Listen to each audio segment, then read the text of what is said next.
Welcome back to Crit Happens. Don't you talk in the fucking intro again every time. We're playing Echoes of the Past, and it's fun. It is. What session are we on? Summit? Don't know. 6, 7. Well, it's difficult because I broke them up on YouTube. The secret of editing, the magic of editing, even. Anyway, we're playing Echoes of the Past, and it's good fun. Last we left off, we broke into. Well, we walked into a council building. Flopsy broke in, but I'm not sure it was too needed because the other guys just sort of walked on. I had fun. You did. You did some cool moves. And we found the area in which the mysterious Argon-looking prize was held within the safe at the top floor of the Argon building, the main prize of the Festival of Remembering Games. Flopsy rightly essentially cracked the safe using some wit and intuition, and after that they defeated the Gullitzen, who appeared to be there after the same orb. Well, you're not sure because you didn't ask them too much. And then a mysterious figure called Ella appeared from thin air or a window and took them all through a portal in quite some haste to the Astral Sea, which is where we'll pick up from now. Want to find it? Maybe all to here. So,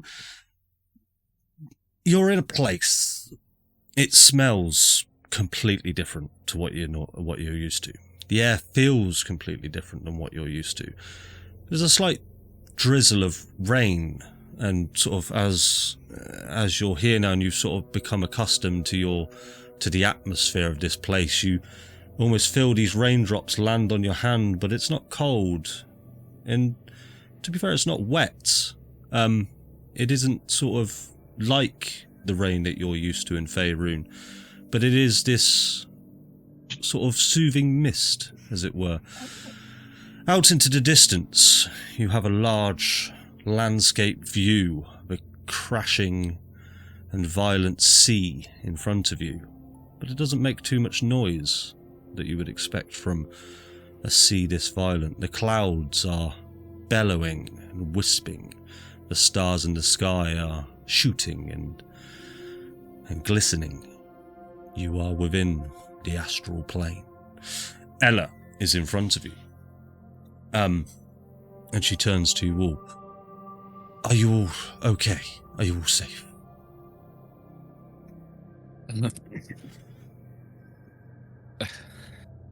Yeah, thanks to you.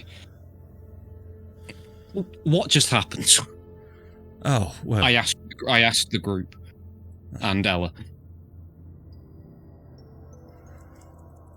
Well, from my side, I've taken you somewhere we can be a little bit more private.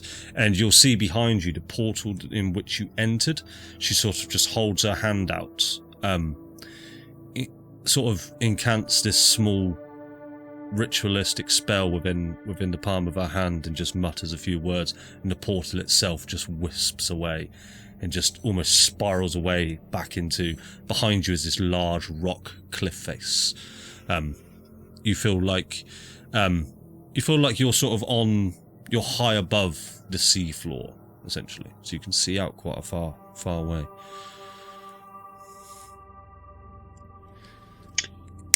So is it everybody? Sorry, you go down. I was just wondering. So is it? Where are we on?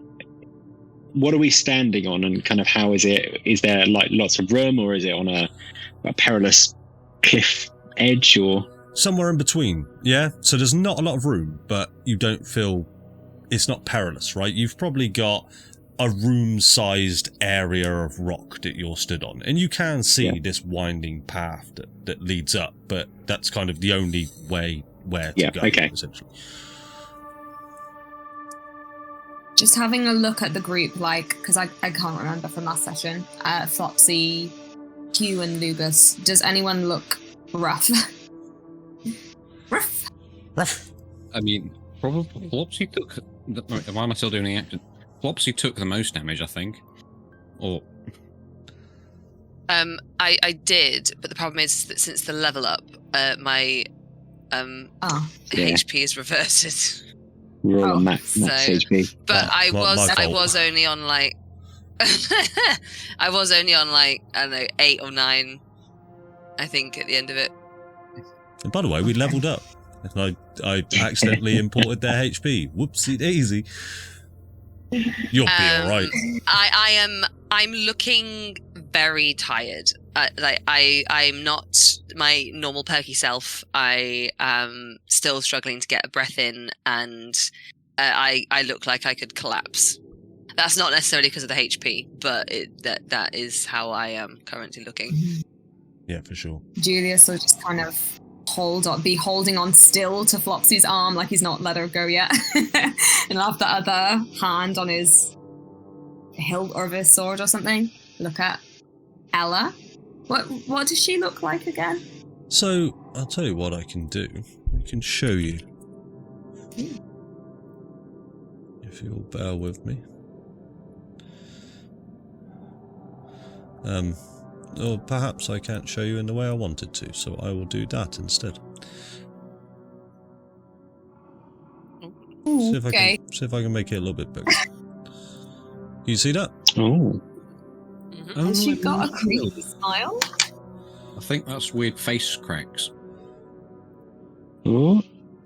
So what you see within the face itself is not a face per se, but more of a porcelain textured mask. But you can't see it attached at all. It does appear to be part of their head, essentially, but it seems like the texture would be hard to touch if you did. You get the sense it's kind of like porcelain. You did last time. You did say I recognised what Ella was as a celestial. Correct, yeah. Would I know what kind of celestial?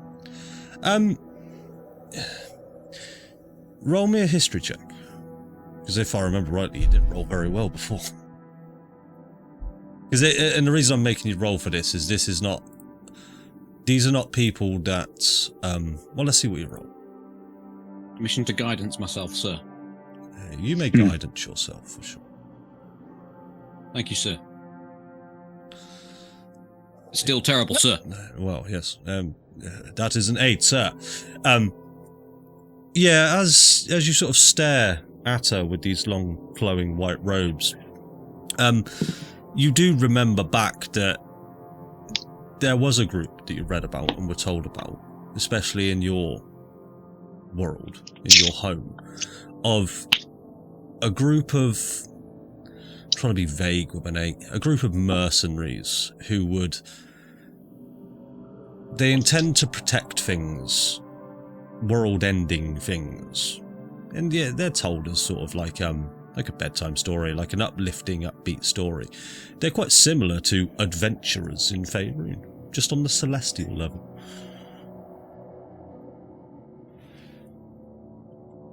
Not to appear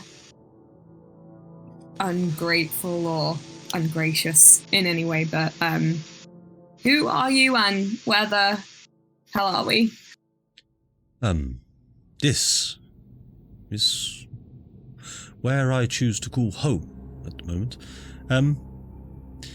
It's the Astral Plane. It's just somewhere we can assess the damage, assess our situation, and talk a little bit more privately.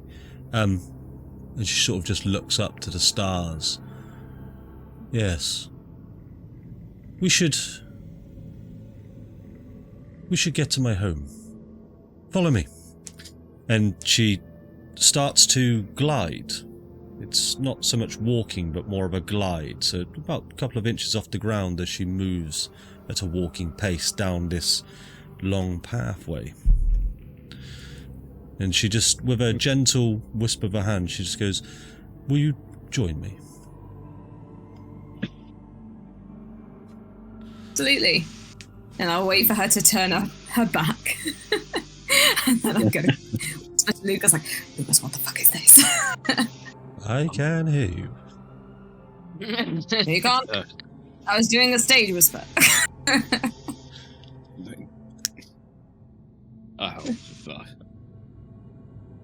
Why am I whispering? I don't need to whisper. I've got psychic powers. I don't really know if I'm being honest.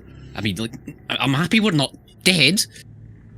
I think we're all happy we're not dead, but do you, like, you're the person who lives on a tree that teleports around the place. Like, where are we? I think we're in the Astral Sea. Sort of the space between planes. The tree grows through here sometimes. Okay. So it was real. All of the stories were real.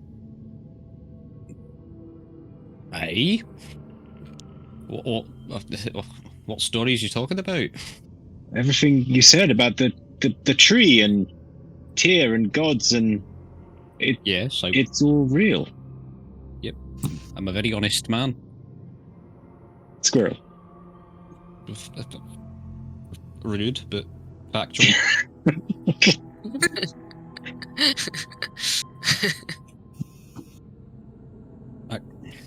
These stars that when Hew looks up to the sky and looks at the stars, are these the same stars that we'd recognize in material plane, or are things different? Roll me a nature check. I'm trying to determine if stargazing is nature. I'd say perception. I'll change it. What? Take the nature. So you're not too certain. You don't spot any distinct constellations as you would in Faerun. Some distinct constellations in Faerun may be the moose bucket, which is a moose with a bucket, or Moose bucket, or the shining lantern, which is stars in the shape of a lantern. land. I love moose bucket. And the moose bucket always points northwest. That's how you always know you can go northwest when you spot the moose bucket. Northwest. Absolutely writing this down. Is he pointing with the bucket, or is he pointing with like his antler? With the bucket and antler combo. It's a sort of a combo one. Yeah, it's quite a. Oh, is he holding the bucket with his antler? Yes. That's quite good. Yes. Is it like hung on it? Like yes. Bucket area. Stop now, before I have to write this down myself. God. We are going to be using it to navigate from now onwards. Yeah, Brilliant. That's I'm it. going to constantly be asking Hew to look for the moose bucket. Look for the moose bucket. I regret my decisions. But yes, it does not appear to be the same cosmos, essentially. Okay. We should probably hurry up. She's still flying away. She's just sort of stood there. She's not. Yeah, she's okay. fine. All right. I'm going to be leaning into Julius a little bit because I'm struggling to take my own weight. I'm going to be staring at you with a confusing look and a type vibe. If you catch my drift. Are you okay?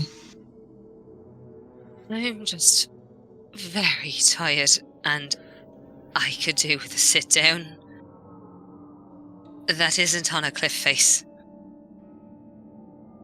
Yeah, we could also do with an explanation if you're willing to offer that out. No, I'm not. Yeah, that's fine. Can I sit down first and then I'll be able to explain as much as I know. Well, maybe we go with this. I don't know what they are, but I mean, it seems like we probably can't get back without her anyway, so... Agreed, and she might have some answers as well. Yeah. We'll strange angel lady, we shall follow you to your house. Okay. I communicate. That's a new one. Okay, follow me. And so as you all walk from this cliff side landing, you walk across sort of a 20-foot wide pathway that steers away from the cliff itself and sort of winds for about 5 or so minutes. And you do start to see small signs of vegetation just on the side of the road, but not any sort of vegetation that you've seen. More kind of dead foliage and oddly coloured mushrooms, but they're very few and far between. You get the sense that this is kind of a void space between spaces. It's not a habitable place as far as you've seen so far. As you walk a little bit further in, a small abode will come into view. And the rain is still falling.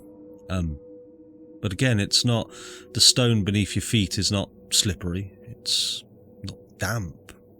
It is glistening from the rain, but yeah, it's still very pleasant. And she sort of stops by the door of this small, tiny little hut that has this cobblestone chimney. And you can see that there's light emanating from the windows, and she steps by the front door, wisps her hand, and the front door of the abode opens. And she sort of just takes a step back from the front door, lowers her head slightly, and just says, Please enter. Be my guest. Go in. Cool. So as you make your way in, Lugas, she will almost, as you cross her, she'll sort of lean down just slightly,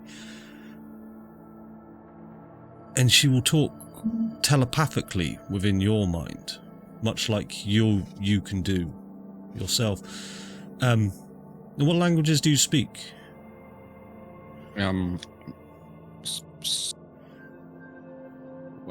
Celestial, Yeah. Sylvan, Elvish, Common. Cool. So she talks in common. No, I'm joking.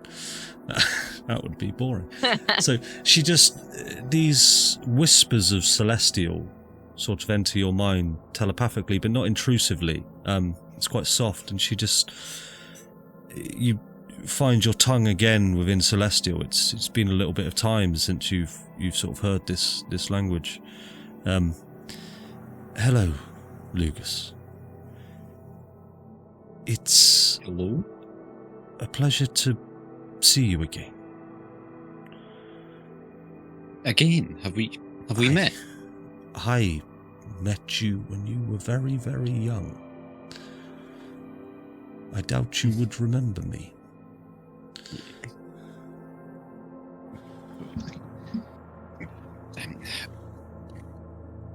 How did you know me? I didn't know you per se, but let's just say I've been a fan. I've been a follower. You show great strength. Showed. Kind of lacking in the power-wise at the moment. You are referring to your stay in Faerun, are you not? Well, I was more referring to my current, let's call it demotion. Yes. State. Almost what I was getting at. All I can say, Lugas Brushtail, you are exactly where you are supposed to be.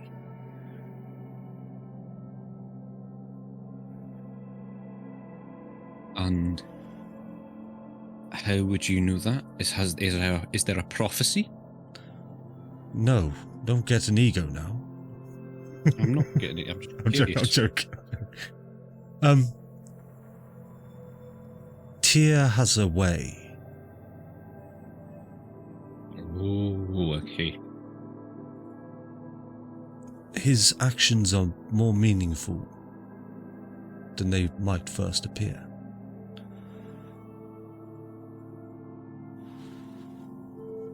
Alright. Okay.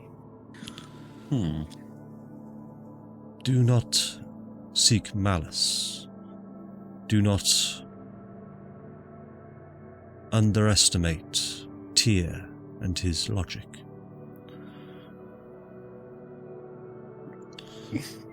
Never, he's just not really... he's just... He's not very clear with his messages. Aye. As with all us Celestials. Yes, we as a species we are incredibly vague. Yes, it sort of just comes with the just territory. If we gave you all the answers, then what fun would it be? You'd be like, you have to, when you feel like, if it's in like a domestic setting, it can get very annoying quite quickly. I'm sure. You know what you want to get me from the fridge. I really do. Would you like something from my fridge? You know what you know what you'll get me from the fridge. I do, yes. I hope you like it. Anyway, this has gotten strange. Yes, I sort of steered it away by accident. I apologise. I'll be honest, I don't even own a fridge. So you're like, are you an emissary of Tyr or something else? Of Tyr, of many people. I am a messenger, a protector, and a visionary of just whatever is right. Much like you.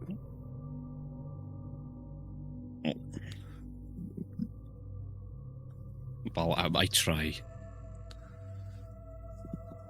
Come inside. It's going to get strange soon.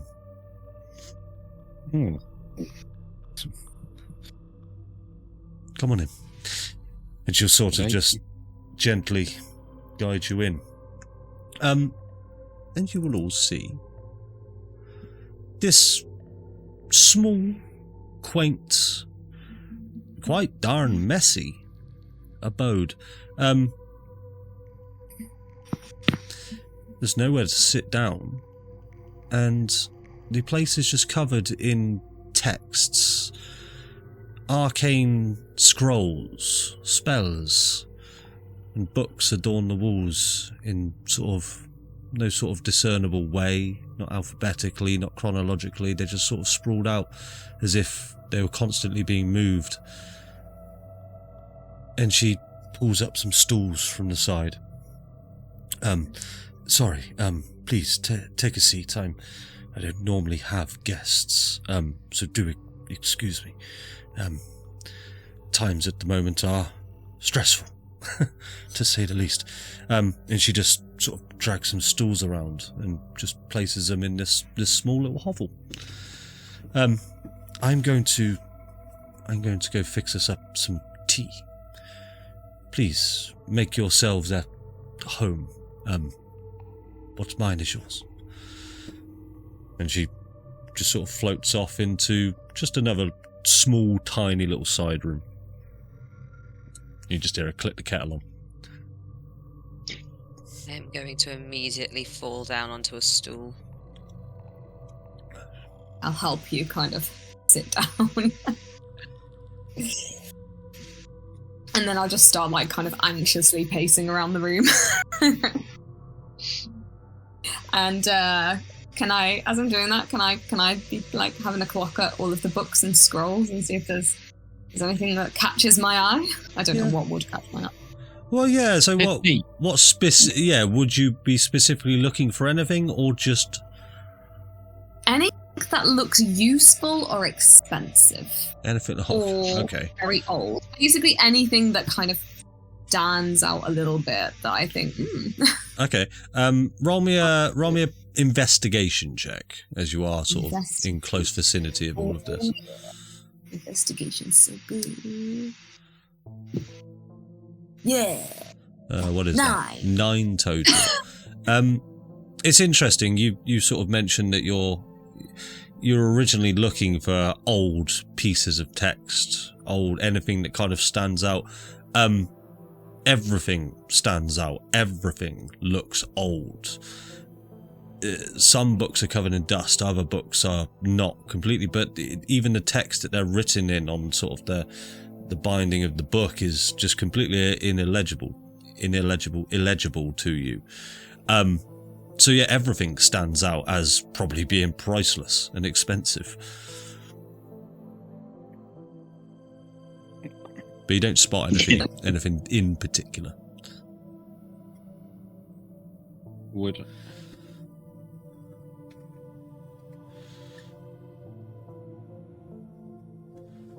You right, Adam? So this. I was just wondering if I would, because I was I think I wrote I was a scholar of Tyr before I Nice. started full employment. Yeah, I think what you will definitely see then, just with a quick scan around a room utilizing your passive perception, is yes, you do a lot of these books. You do know you've seen these books before in. Trying to think if there would be libraries in your world, or let's just say the equivalent of, but there would be books, and you would recognize some of them. You get the sense that most of the books are of more of a non-fiction type deal, where each one of them is sort of instructions on how to possibly incant spells or inscribe spells, and a lot of arcana type books in that sort of realm. That makes sense. Yeah. Okay. So, she's a wizard. Most likely. Anyway, I probably should have asked this early, but Flopsy, are you doing okay? I'm doing all right. I think. I don't know. I feel a bit hot. I like as if I've just, I don't know, been in an oven or something. I mean, you did absorb the essence of that argon ball thing. Can I get away? And how? Well, unfortunately, those are kind of what I'm after. I don't know. I've done it before by accident. And I'll turn to Julius, who is currently pacing around the room. Julius is aware. I kind of maybe sort of stole something that I shouldn't have a long time ago. Well, about a year and a half, 2 years ago, and turned out to be an Argon relic. And the original owners, well, it didn't take long for them to locate an object and come to find out where it was, because let's face it, I didn't know where to sell it. Anyway, by the time that they'd caught up with me and my family, it had just sort of died. The power was just gone. And what I know is that my eyes just turned a different colour, and then I started hearing all sorts of voices. But no one knew exactly what happened. I was just some kind of science experiment for a while, and then after that, they decided to keep me on for my specialist skills, and they've kind of been keeping my parents as leverage a little. But I was actually having my best life for a while, because there wasn't really much Argon around where I was, and now suddenly it's all just coming out of the wazoo, you know? But I will say the first time I took in some Argon, it wasn't that painful. And I almost didn't really notice it. The second time, that was excruciating.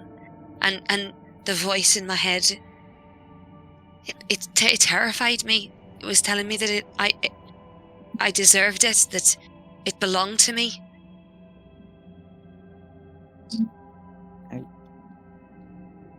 That's only incredibly terrifying.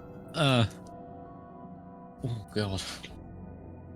Yeah, Hew will just undo the cap of his strawberry bonbons and apples and just offer the jar in a conciliatory manner and say, That sounds terrible, Flopsy. Here, Yeah. it might help. I'm sorry.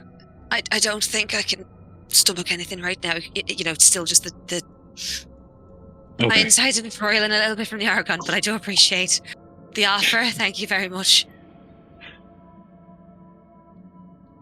Tastes lovely. It tastes lovely, Hew. Yeah. Can I just, go ahead. No. You go. I was going to say, can I just peek around the corner where Ella disappeared to and see if she's standing around? Yeah. She's. I'm not even. She's listening very intently at what Flopsy is saying. I'll peek my head back, just have a smile. You could and almost say she's listening a 10 out of 20. That's what it was for. I'll remove your note being asleep. I'm gonna pop my head back in and be like, maybe it's kind of too late, but maybe do you know what? Never mind. Gonna go over if there's like a goblet on that table. I'm gonna pick it up and see if there's anything inside. What? So where did you sort of walk to? Well, there's like a picture of a table and there's like a goblet on it. Is it like a drinking goblet? Is that just something that's in the picture? Yeah, I mean, sure. There's a goblet on the table. There's nothing in it. Oh. You gotta remember, your DM's got really bad eyes, yeah? Alright, I don't spot little details. I thought it was a candle, I'll be real honest. Yeah, it's a goblet. There's a goblet on the table. It's very pretty. Yeah. It's an empty Like a goblet. weird desk lamp. It's one of those ones you But, touch and it turns on. I don't know why or how this has happened. I was hoping that the Argon droids in the Time Museum would give me some answers about it, because obviously they were from the time of Argon being at its peak, but they told me that this isn't possible. That Argon is incompatible with humanoid creatures. It's not supposed to be a thing, so... And you'll see Ella how sort this of go, happening, I don't know. You're right. What you have done is completely incompatible. But what does that mean? I'm just looking for answers, that's all I'm looking at. I didn't ask for this. I am also looking for answers. What you have achieved. But a second time, as I overheard, is nothing short of a miracle. Argon is organic in nature and in of itself. Binding to another organic material is impossible. It would almost share the same nuclei, and the bonds are just incompatible with one another. Tell me. I'm just saying, Darren, just saying yes. Q understands. Nuclei, yes. Incompatible, yes. Eat your bonbons. How long ago did you consume your first Argon? It would have been about a year and a half, 2 years ago. Because I've known Julius for about a year, and that was just after they kind of let me out into the field.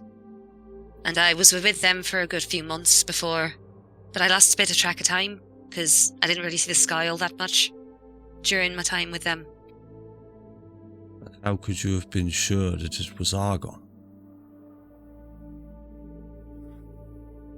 Well, they told me it was an Argon relic. Okay. Then we have less time than I thought. She's going to start, like, her eyes are just going to go big. It's like, what do you mean, less time? Well, I have a little bit of explaining to do. But I will start with this. It appears you four are just in the wrong place at the wrong time. That Argon relic, that thing that you took from the safe, that is a battery of raw Argon. Things like that haven't been seen for millennia, even longer. These were the devices utilized to power cities before the cataclysm.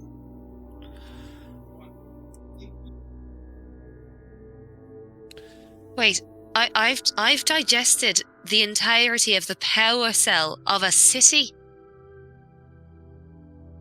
Yes. Doesn't surprise me. I'd seek medical You've help. seen this girl eat cake.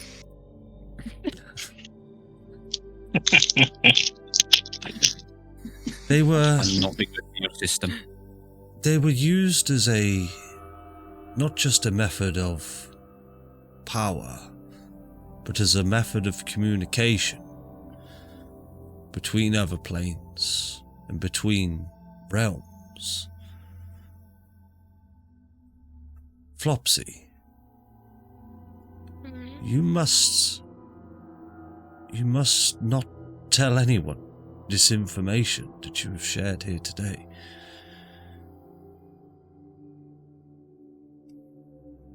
You can trust me, and I assume you can trust these people.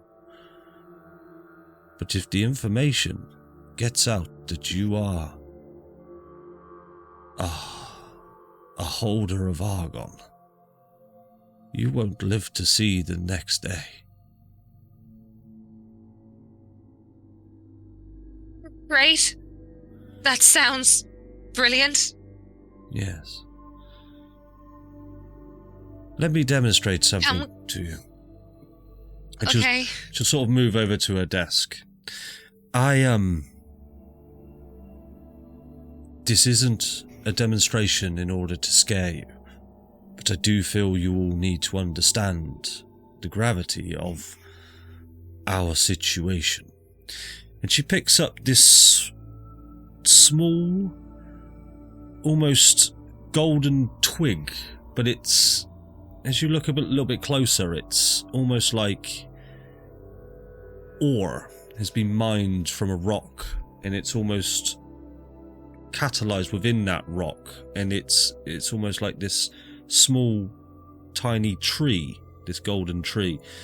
It's completely solid. It's not... Yeah, it's just a kind of like a fool's gold is how I explain it. Just imagine a small rock of fool's gold. And she'll sort of hold it up. As I will mention, she's got sort of a white glove on, and she'll place it within a beaker. And she'll move over to it, and this green hewish spell will emanate within her hand, and she will cast it over this small rock. The rock itself starts to melt within this beaker. And then as this rock sort of turns into liquid, more and more so, it burns through the bottom of the beaker itself. It burns through this wooden desk. It then burns through the bottom of the hut that you're in, until it creates this hole in the bottom of the house. And as you sort of look down, you can see for about 2,000 feet the astral sea below throughout this hole. And you see this glowing orb fall down and explode out in the middle of the astral sea. That is but a small sample of Argon and how destructive its properties are. It is unstable. But it is capable of much more than just explosions. Am I going to explode? I hope not. Same. Yeah.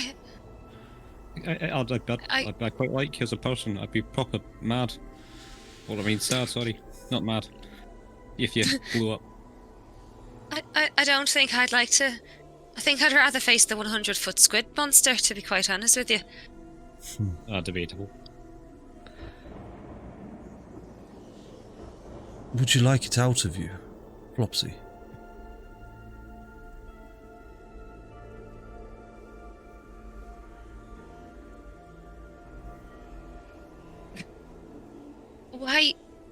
Why did it say that it belonged to me? The voices. These voices. That it's mine. Did you recognize them? Not really. They're all very different, and they tend to change depending on where I am. But that one has remained constant the entire time we've been in Neverwinter. Yes. That was going to be my next question.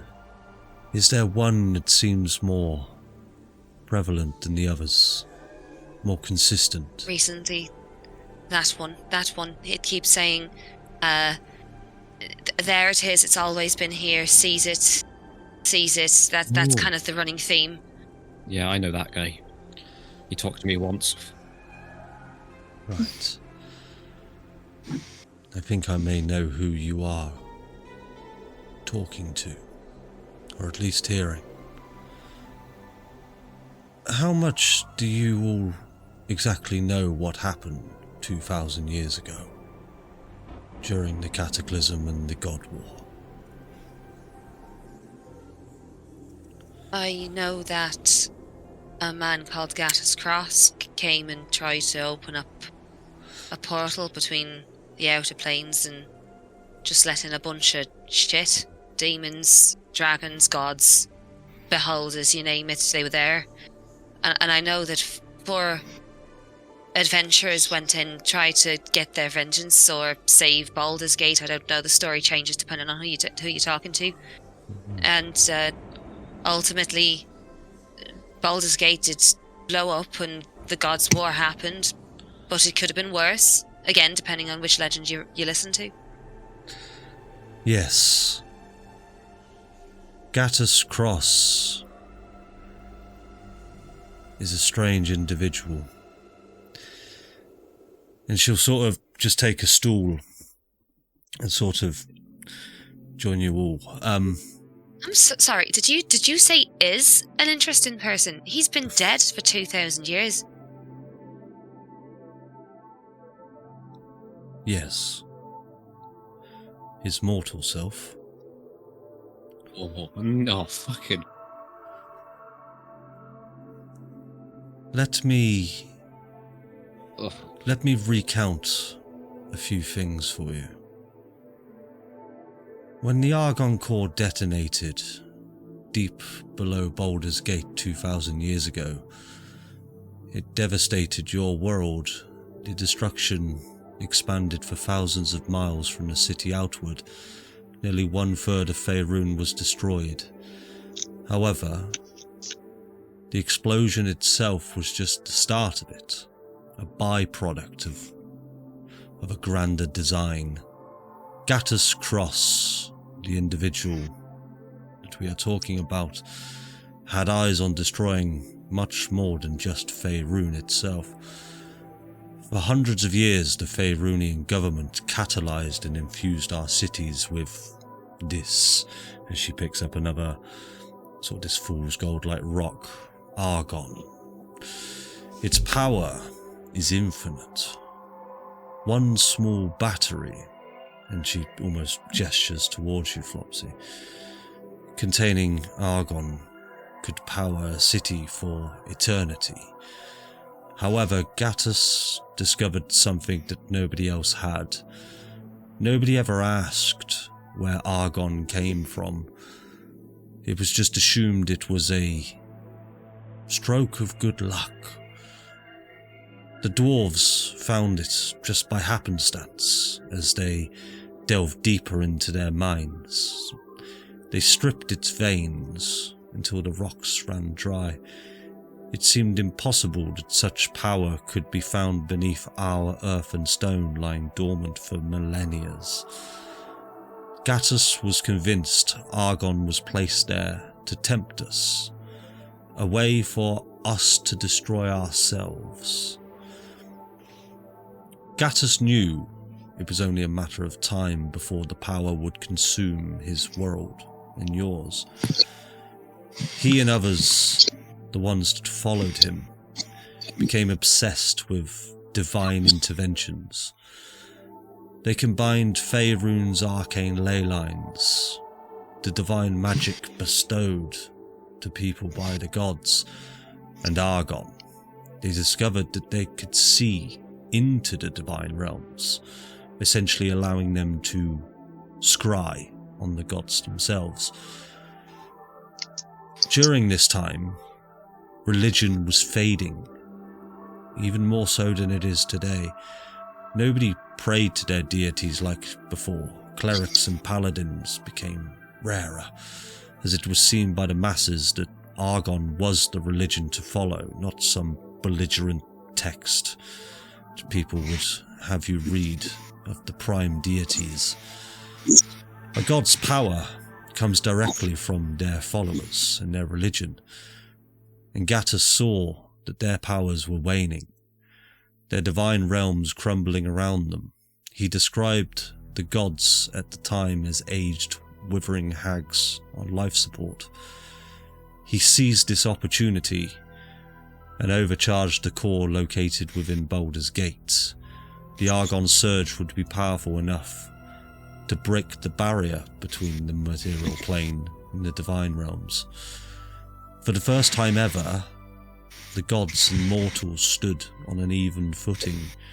The betrayer gods, Asmodeus, Baal, Shah, descended to the material plane with the intention of erasing all traces of Argon and rebuild the divine gate. Their method was unruly. They would destroy everything and leave nothing left. Because of Gattus's actions, the gods were not merely astral figures residing above the clouds. They were flesh and blood beings, radiating still with unfathomable power and unfettered malice. Each step that they took echoed with the weight of a millennia's worth of anger and betrayal. The prime deities of Andhra, Tyr and Bahamut knew that they must protect their creation at any cost. They knew that without their intervention the material plane would be destroyed. Throughout the conflict, they chose mortal champions to protect what life was left after the destruction wiped out 75% of Faerun. The families and descendants of the four heroes of Baldur's Gate were entrusted to safeguard the last remaining shards and relics of Argon. The Primes then sealed the divine gate, destroying the divine tether between their world and ours. The betrayers, the Primes, and all deities in between became trapped on the material plane, and they hid and slunk away into our world in mortal form and walked our lands in search for their way back. As the dust settled on the ashes of Faerun and the cries of fallen and the haunted remnants of the once thriving land, Gattus' cross was notably absent from the chaos he had unleashed. His body, pieces of his text and evidence of Gattus' cross was found beneath Baldur's Gate underneath the rubble many years after the destruction, as was the four heroes of Baldur's Gate. However, unbeknownst to the gods and the desperate mortals, It appears Gatter's Cross had harnessed the very essence of the Argon Surge to elevate himself beyond mortal constraints. As the energy swirled and converged in the final cataclysmic moment, Gattus's body was destroyed. But his intention was just that. As his soul ascended, he became something entirely different, reshaping his form and essence into a living conduit of Argon's power. We believe Gattus Cross is the only being that is behind this divine gate, sitting on a throne of Argon, calling himself the Argon Sovereign in a realm unseen, a domain where the remnants of broken dreams and the eternal echoes of the past resided. Gattus understood that the gods now confined in their mortal shells were just merely pawns in a game that he had only just begun to play. Gattus Cross is very much alive.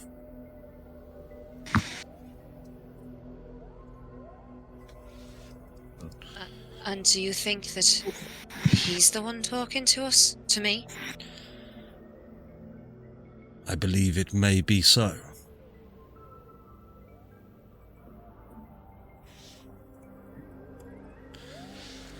If he knows you have Argon within you, you are in grave danger.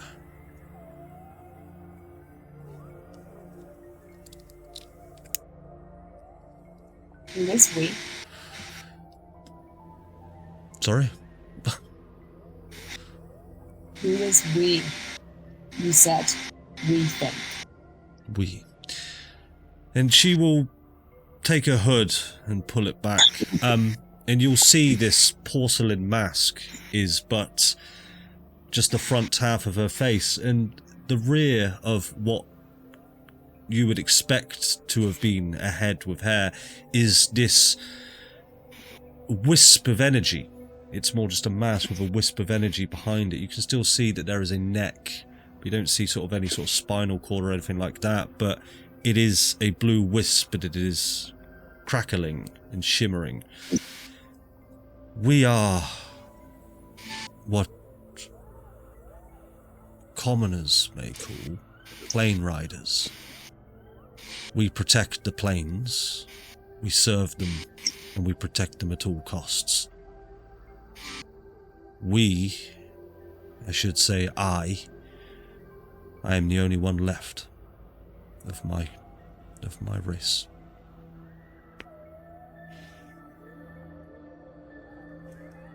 What happened to the other ones? They were slain by the gods themselves. The ones we held higher than anything, the ones we ruled, the ones we helped protect these planes, betrayed us.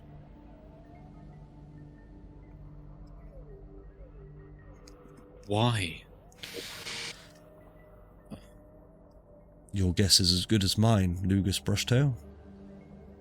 Thank you for using my full name. Yes, I hear people have been misspelling your name. Yes, are you sure it's me you're talking about? How was the prophecy like again? Hell. No, it's definitely you. Ah, but, when were you? Was it at the point of the cataclysm when your people were? They were slain over time. There was originally 16 of us. We were deployed to various locations in search of answers, or to provide aid, or to fight. I am the only one left after all this time.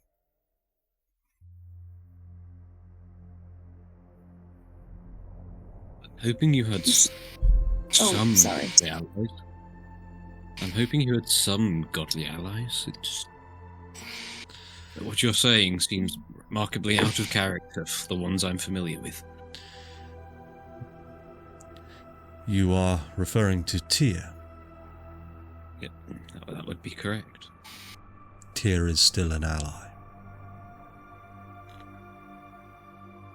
Thank you.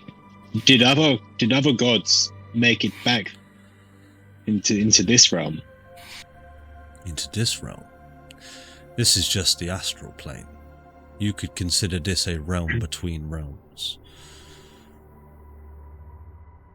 So where did the other gods go? How in their mortal forms? You said they didn't die, but they. Where did they go? They never left.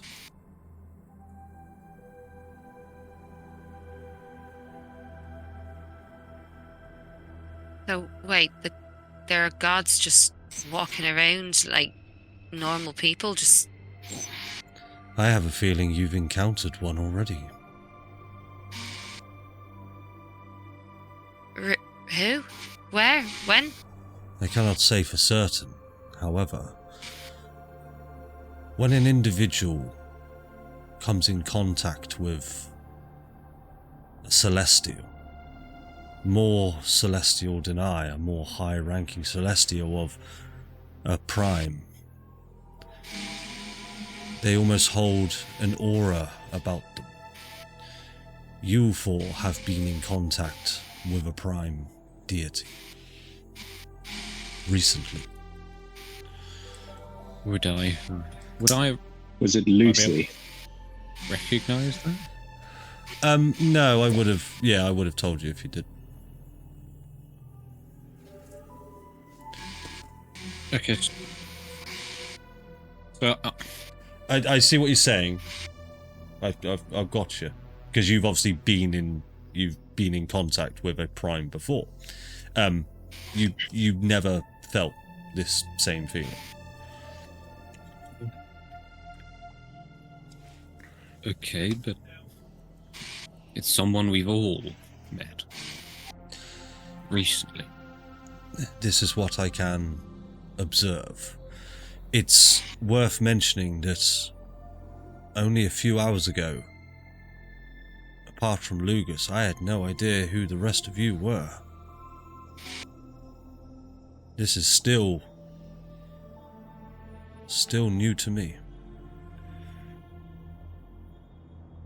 How did you know to come to that place at that time? I knew to acquire the Argon battery for my own uses. Again, this appears to be a situation of bad time and bad whereabouts and bad timing. You got there first.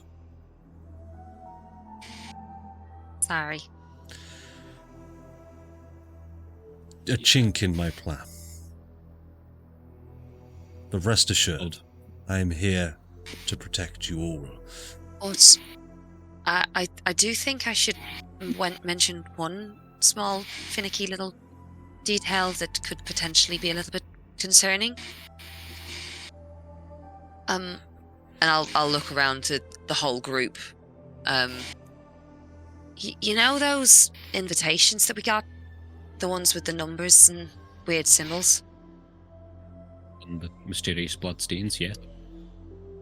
Well, the bloodstains don't count right now. That's a problem for another day. It's more the numbers. The numbers were the combination to the safe. Excuse me. May I see these invitations? Yeah, of course. Sure. Did anybody insight check Ella when we met her? Kate I probably don't did. think so. Oh yeah, Kate did. Kate did I do did need that. to do a retroactive check on her when you said, "You can trust me," and I never said it because Yes. It's above the table. My NPCs are not to be trusted. But no, yeah, if I remember rightly, you got a sort of a mid-roll. And Lugas, I believe you did also make an insight check, but I gave you more of a indication that because you've you've heard of these beings, that they are what they say they are. They are protectors of planes. So Okay. they are to be trusted, from what you can glean.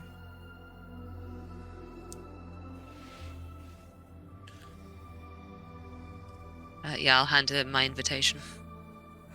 Yeah, she'll take them, just wrap through them. Well, you see, like, and I'll lean over and sort of point.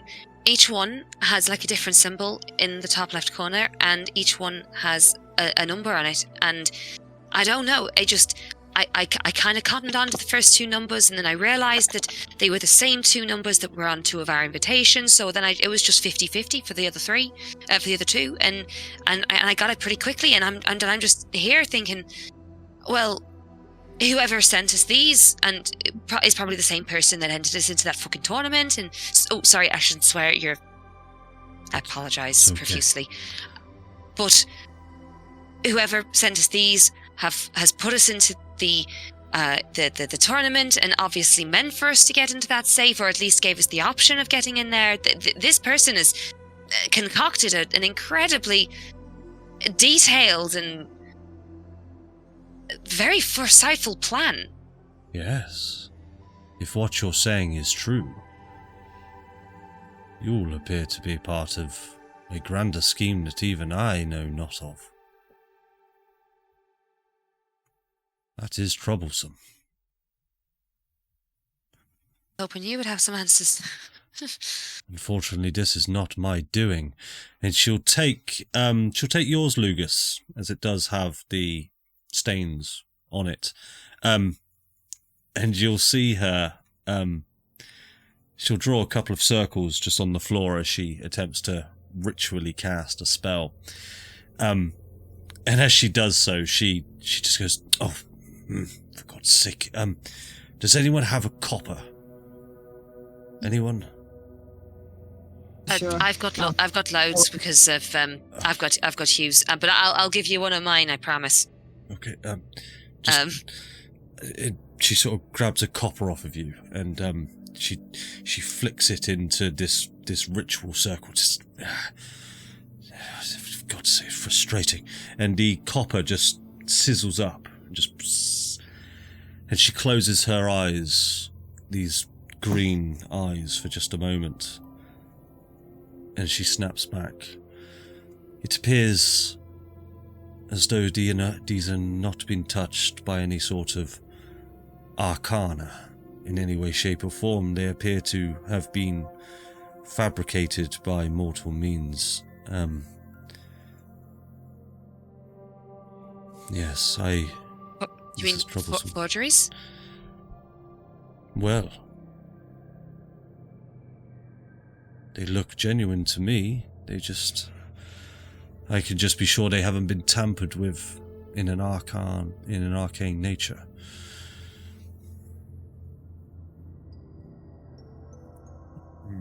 Sorry, that was identified that I was casting. Just no fireball. or anything. Can you tell whose blood is on Lugas's? Can you target specific parts of it? With my arcana? No.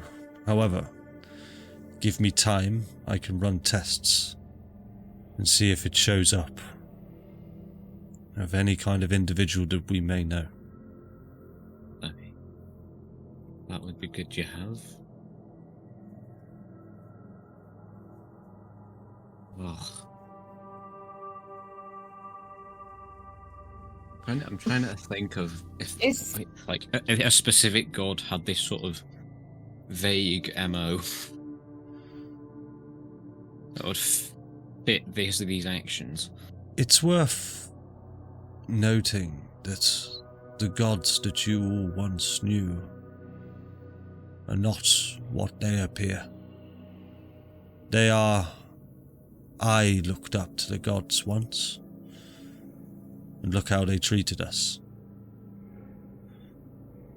These gods are nothing but childish people. Can we we stop using the broad term of gods? Because, like, I mean, there are some nice ones. If they'd all been sort of banished to mortal form, how was I still taking orders and having Tyr manifest in front of me while I was still in the upper planes? Tyr, the last remaining prime that does not adhere to a mortal form. You've been in contact with him, haven't you? It's been a while. It's been about, I think, approaching a decade now. Maybe you should try and reach out to him again. I'm sure he would very much like to speak with you. I'll get praying. You once knew magic of great power. Try to remember that great power.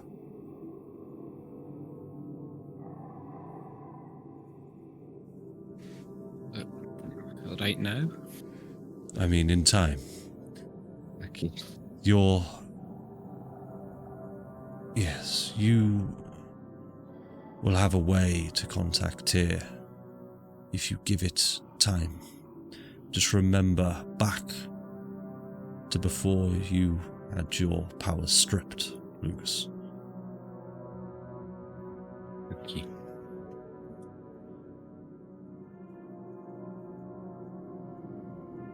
Can I just... So Gata's cross ascended and is sitting behind this divine gate. Okay. What does any of that mean? Like, is he happy there? Yes, like a pig in shit. We're not sure. We have no vision beyond the divine gate itself. So other than the fact that my friend sucked an orb, which is what I wrote in my notes from last time. Aside from the fact that she swallowed enough power to power a city, is it a problem? I'm not sure. I mean, if no one finds out, you know? Do not let anyone find out. I'm not gonna let anyone find out. I'm saying if no one finds out,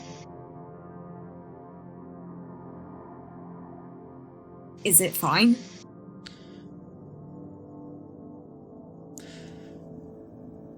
If I had to hazard a guess, if your friend has not imploded as of yet, I would call it fine.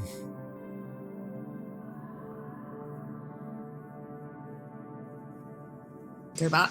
I mean, aside from emotionally imploding, I think I'm all good. Yes, if you do show signs of physically imploding, pray for us all before you do. Sure.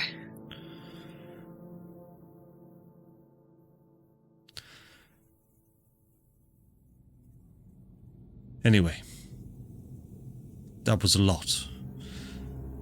I apologize for the rude swiping you up, taking you from where you all belong. However, I do, sorry, just to interrupt, I do have one question that you might be able to answer. Why would Gatta's Cross want me to be, as my right good honourable friend just said, why would he want me sucking on orbs? Approving smile. This is what we need to figure out.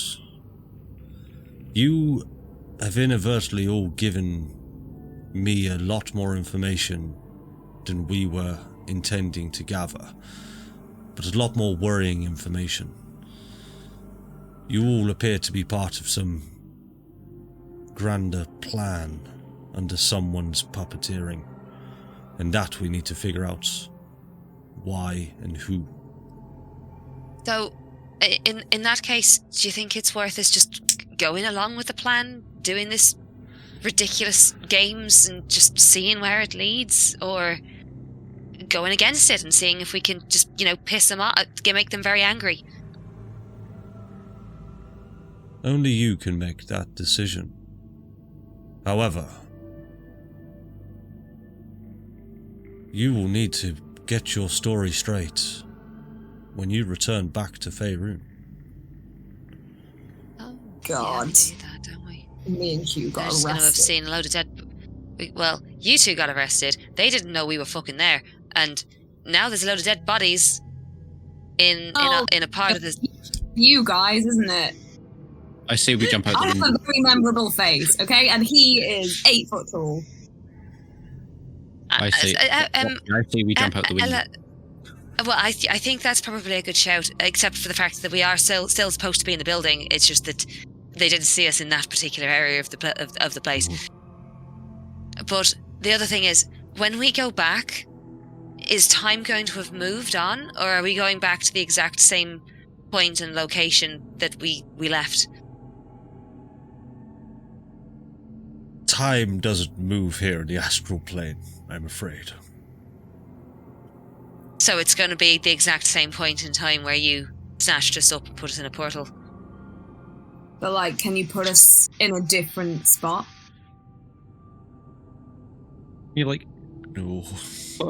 bring us downstairs.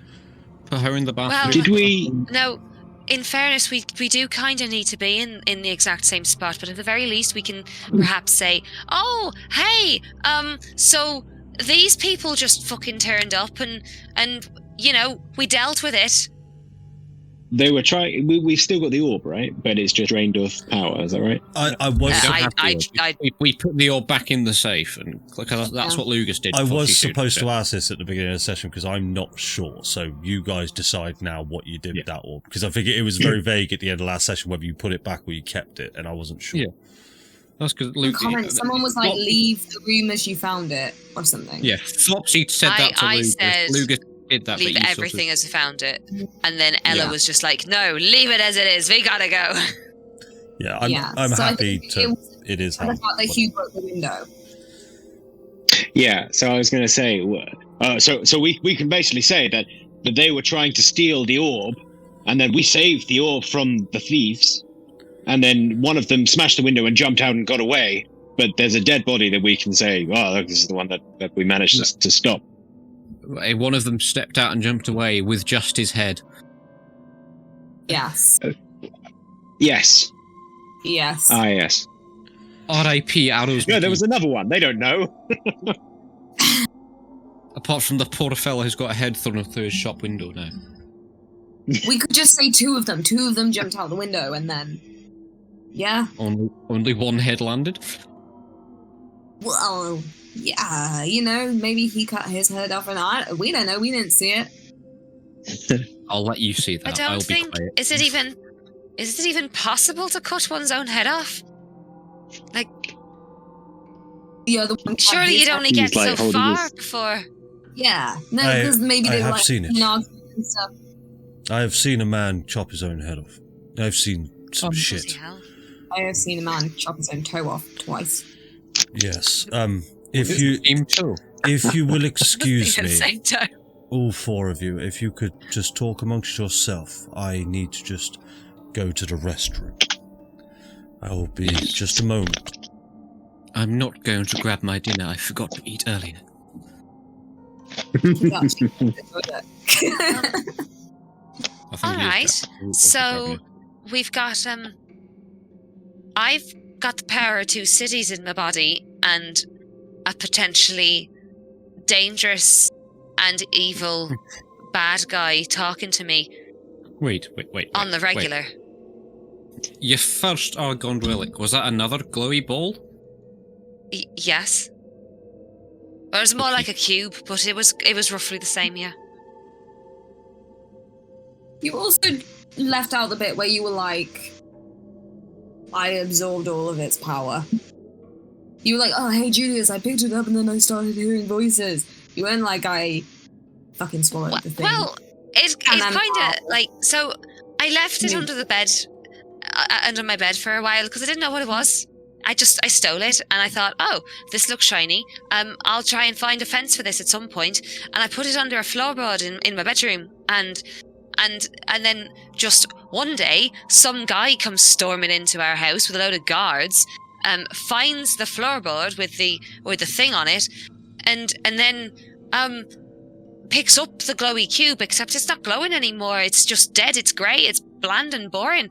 And then he looks straight at me, and then he's like, oh, I fucking see what happened. And then he smiles, and that was real fucking creepy. And then I get carted off, and my poor Ma and Pa are just stood there going, what the fuck's going on? And I'm just like, I don't know. And then I ended up in a cell for 6 months. So you absorbed the first one via osmosis? It just like floated up through your floorboards, or like while you're sleeping? I mean, I did have it for a few days, so it wasn't like, instant. At least I don't think it was.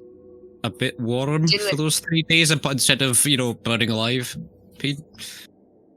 I wasn't in a lot of pain. It just kind of I don't know, happened. This one was a little bit more aggressive. I wonder if each one's going to be slightly different. Do I want to do this again? I don't know.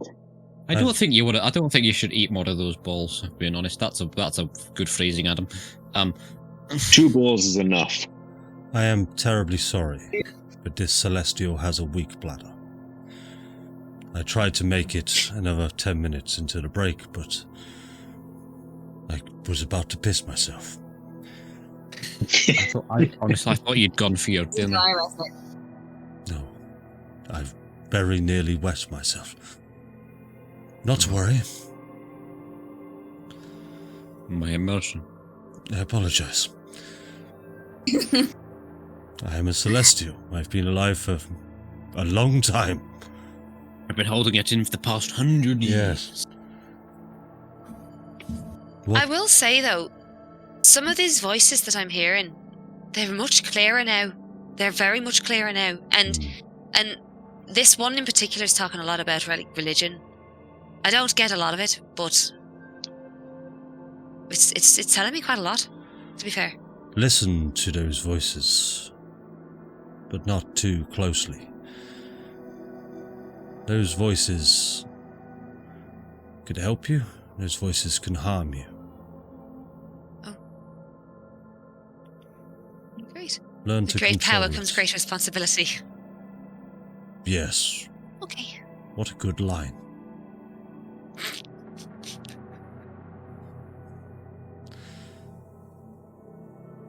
Is there any further questions? Your book.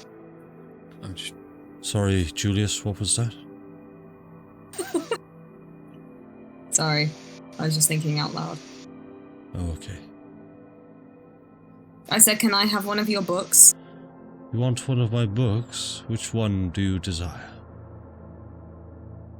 I don't know. That one. I was just pointing at a random one. Oh. Yes, this book here is this is an interesting read. You are into herbology, are you? I was pointing at the one next to it. Ah, yes. You mean the one on arcane crop circles? You know what? The herbology is, I'm really into Herbology. That sounds. Mm-hmm. There, it is a great book. It does go into some of the more advanced techniques of herbs and potion making. You may find. I haven't read it in a while. Great. Thanks. Don't just sell it, please. Sorry. Look, I tell you what. No, look, you can't have it. You can have it on loan. I'd like it back when we see each other again. And when will that be? How do we contact you? Take this. I only have one. to keep it safe.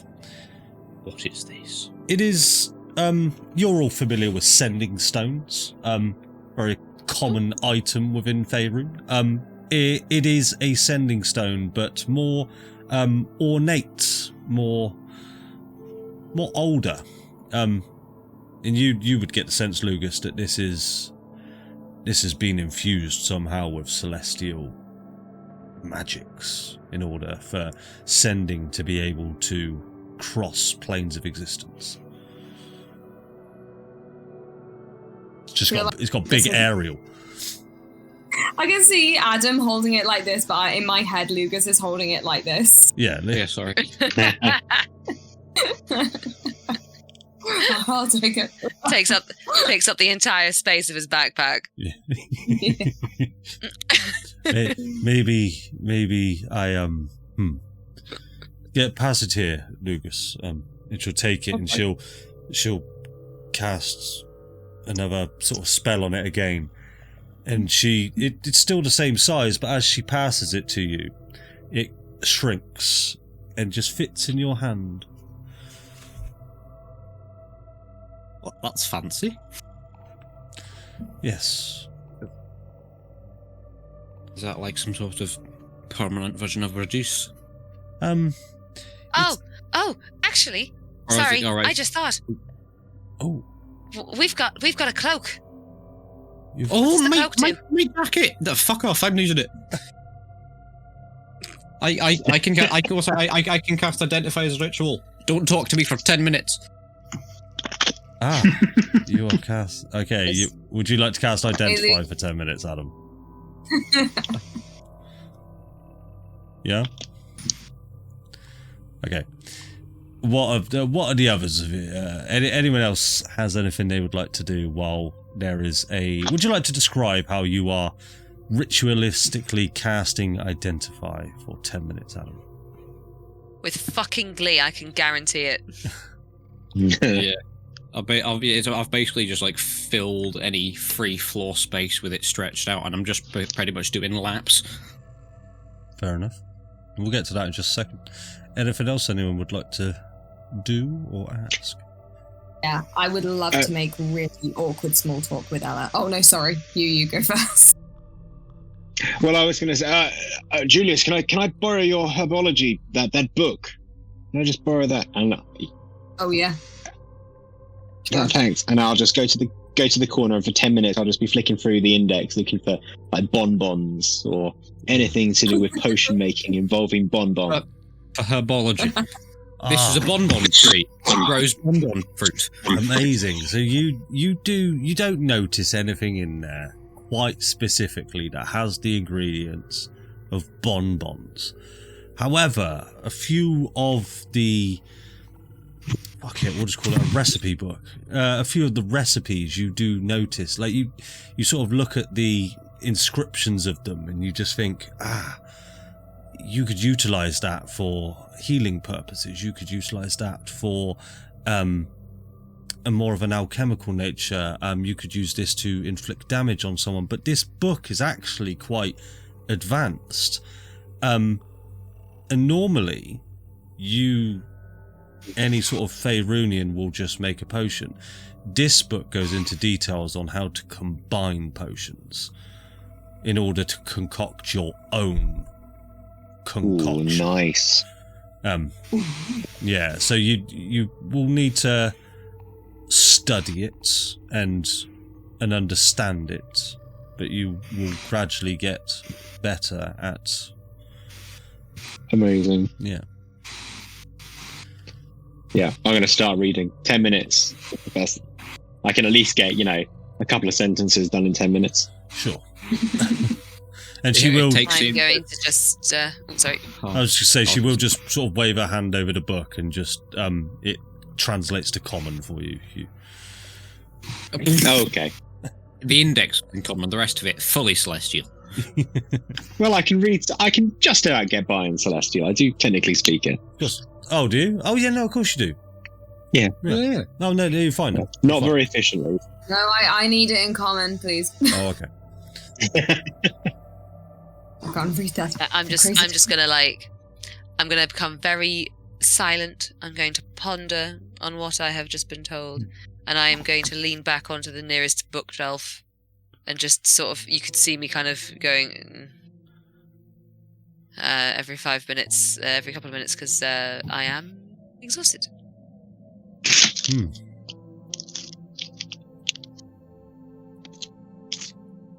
I'm just going to make small talk with Ella the whole time for 10 minutes. I'm going to be like...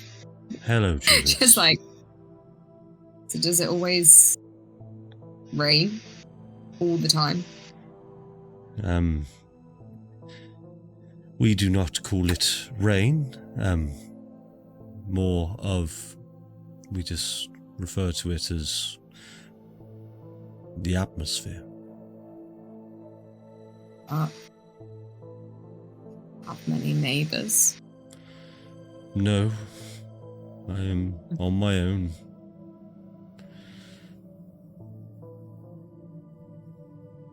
There are others who live in the Astral Plane. Nowhere near here, thankfully. Where do you get your shopping then? I'm just gonna carry on like after minutes. I am a Planerider. I have the ability to go to various locations with ease. Have you ever been to the Nine Hells and had a burger from the barbecue of Asmodeus? I mean, I've eaten in some places, which probably come pretty close. Maybe I'll take you there someday. Nessus has a barbecue? Nessus certainly has a barbecue. What about Lucas, that? you have much to learn about the Outer Planes. As long as the beers are cold. I mean, Nessus is one of the freezing hells, isn't it? Pretty sure. It certainly is, Lugas. Well, you gotta have a barbecue in there somewhere to keep it warm.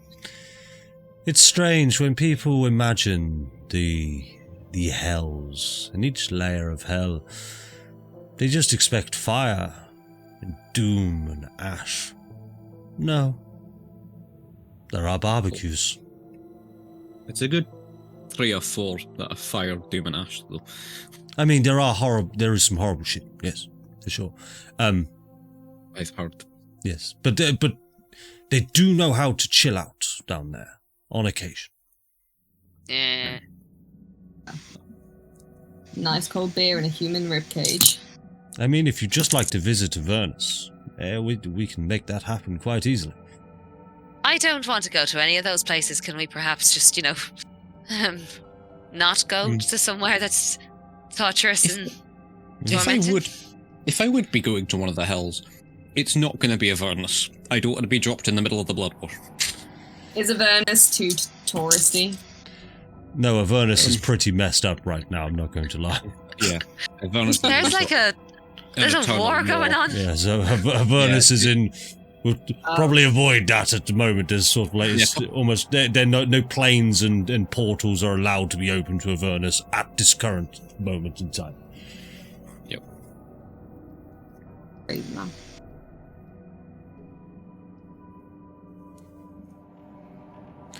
But yes, Julius, I appreciate the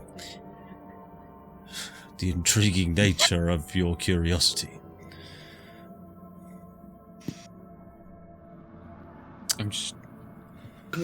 It's taking him so long to do this So, thing. I haven't...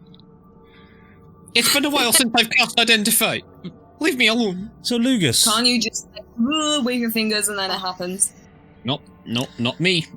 I take my time when casting Identify. As you finish your ritual casting of Identify, the entire room freezes in time. Everything around you goes monochromatic. All of your friends are just frozen completely. Ella is frozen. You'll see out the window the rain that was falling is completely still in time. And in front of you, from smoke like a child's magician is a man in a black suit and a black briefcase. Good evening. May I inquire as to your name? I'm Lugas Brushtail. You look very smart. Thank you. My name is Arthur Gibbons. I come from the Identify Scroll Brigade. Do you wish to subscribe to the Identify Spell Emporium? What's your monthly rate? No monthly rate. However, it will be 1 copper per Identify item cast. Do you agree to these terms?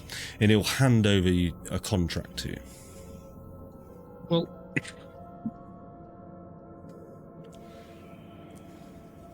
what are you using my money for? I'm afraid that's none of your business. Understandable.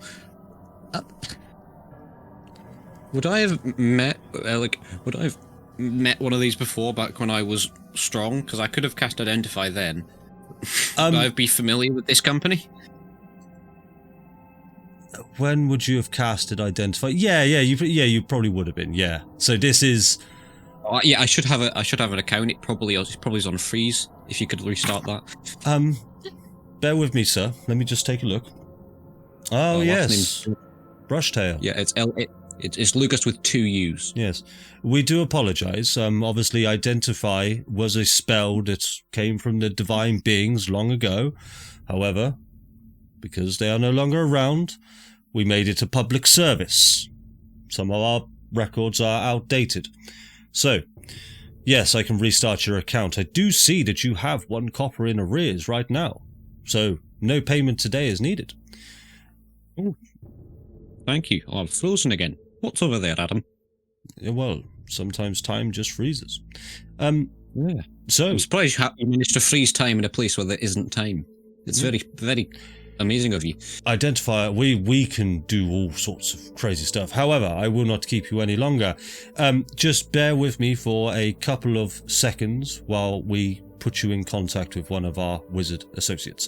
Thank you for using the Identify spell, and we wish you good luck in your adventures. And he's gone. And this voice appears in your head. Hello there. My name is Trevor.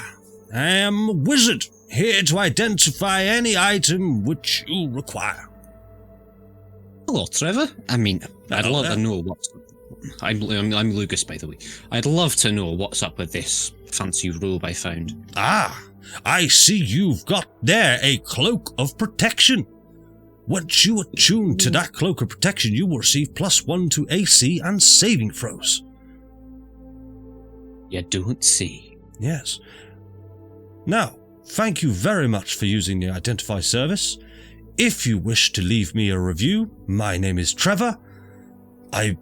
If you would like to ask for me at future Identify spells, I would be honoured.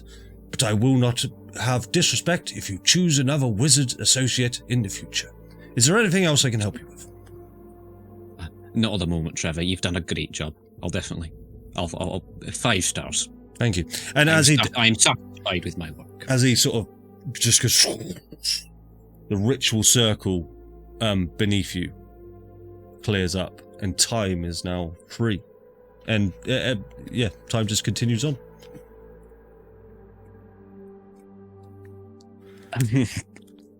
That was surprising. Well, it's been so long since I've cast it, I forgot that happens. What happens? Yeah. When you cast Identify, you're sort of connected to this network of, I guess, Astral Plane on mages, I can only assume. And they sort of have the knowledge you need. Anyway, I know what this is now.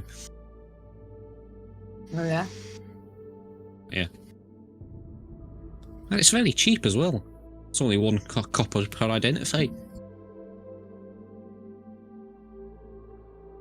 That's not too bad. Well, What is the item? Well, it's a cloak of protection. Oh. Protection.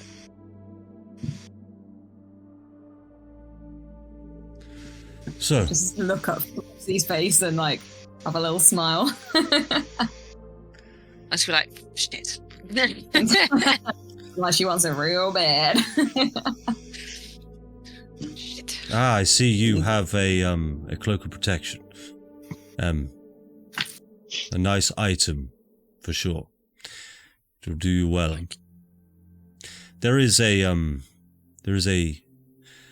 vendor that I go to in Neverwinter to procure magic items for some of the adventures that I go on, or for birthday gifts or Christmas presents for my nephews.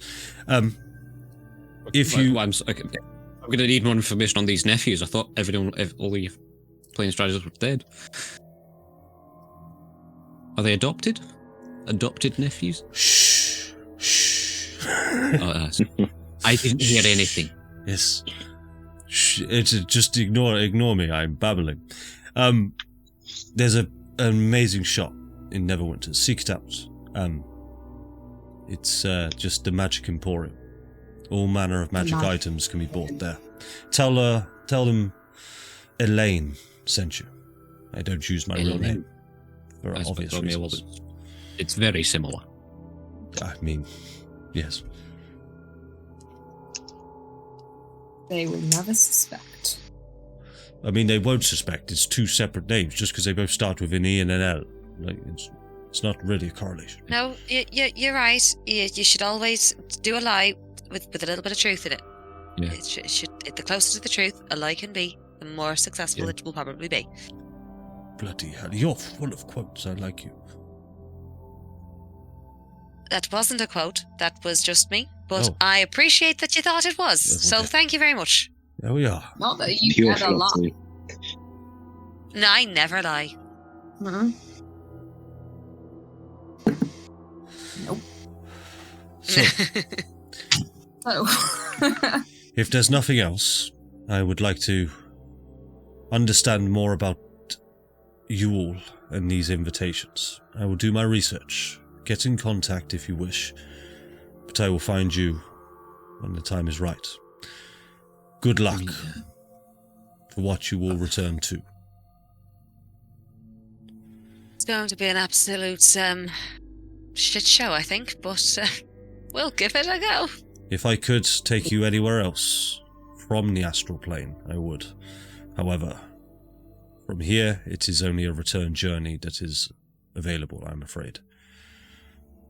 Exactly to that room. Exactly to that room, in time and space.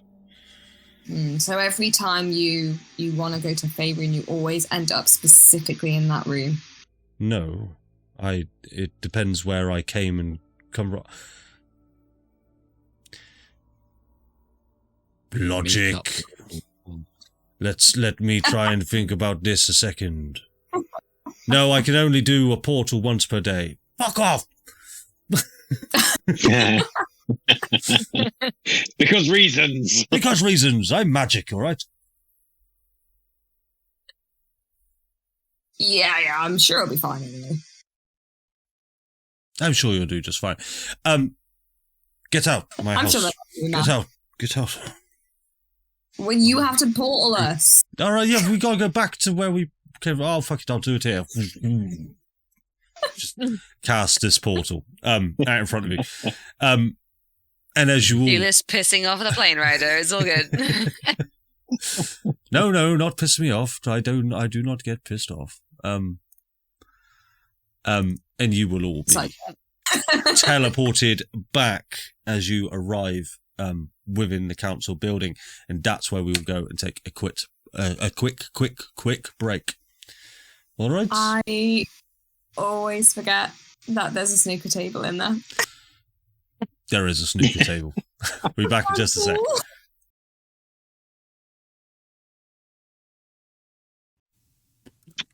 Welcome back, team. You're in the council building within Neverwinter. There's a smashed window to your left. The portal behind you, it's closed. We're going to go ahead and enter loose initiative. Lugas, over to you. What would you like to do? Leave.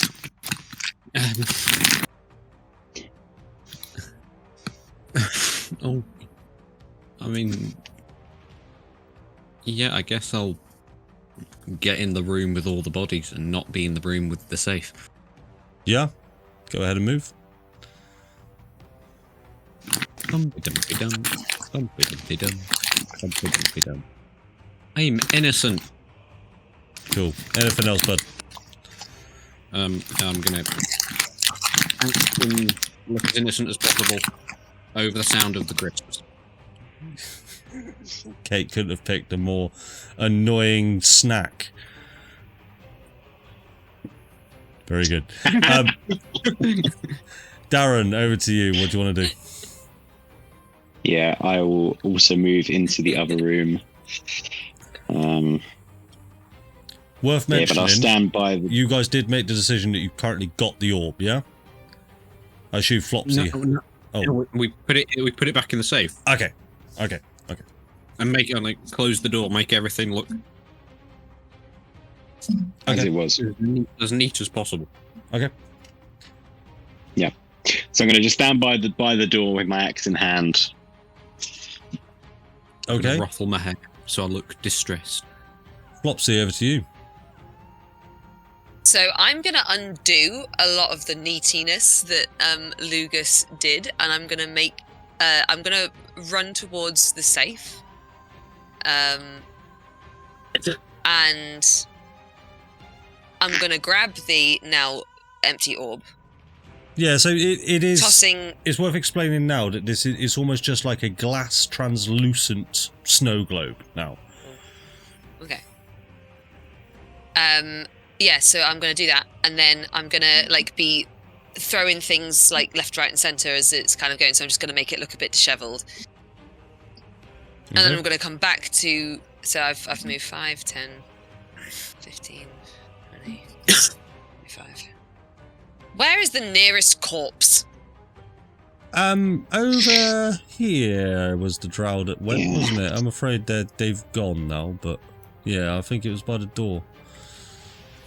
Okay, so what I'm going to do, I'm going to come to here because that's as far as I can go, and I'm going to roll the orb towards the dead body.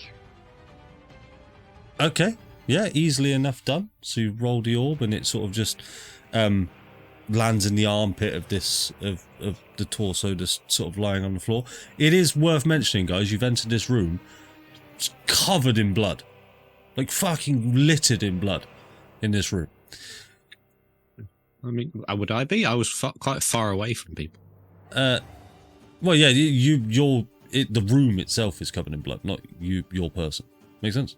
Oh. Yeah. Okay. You exploded someone with a guiding bolt. Yeah, but like I'm assuming that disintegrated lightsaber style. All right, so it's neat enough. Julius, over to you.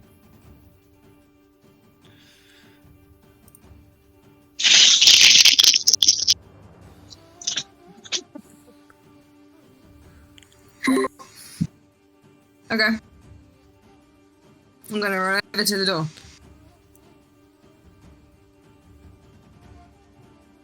I'm gonna try. Oh my gosh, come on.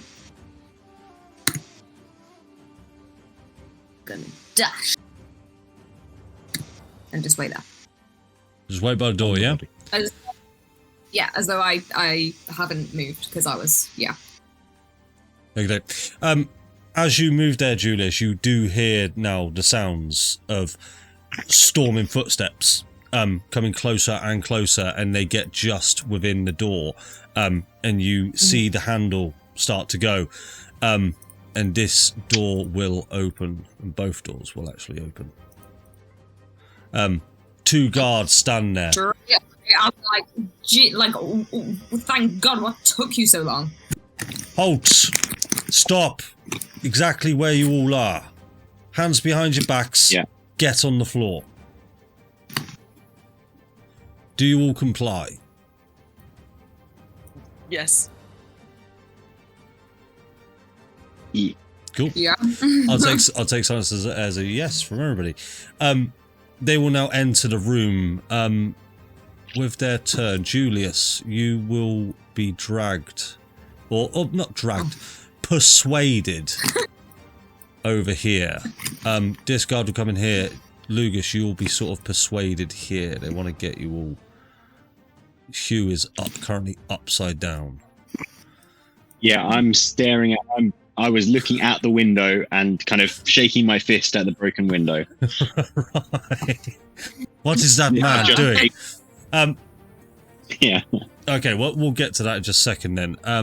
This figure here, which is the man that introduced himself to you and offered you invitation into the council building. And then this chap here will also make his way in. Oh, what is the meaning of all this? Cool, I'm going to head back to you guys now. Still loose initiative, but is there anything anyone would like to do at this point?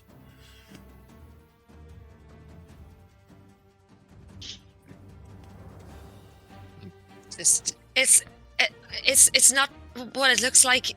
Well, it's just we just apprehended people trying to thieve from you. In fact, we might have been a little too late. They went that way. One of them did, at least. I think. I'm not entirely sure what's going on. I'm just... Alright, what we're gonna do then is... So I assume everybody's doing this. If you just bear with me a second. We're going to roll the fabled group persuasion.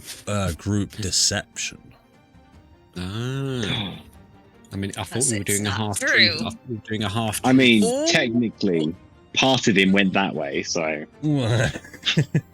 Still gonna call it deception. Everyone go ahead and make an epic ass roll.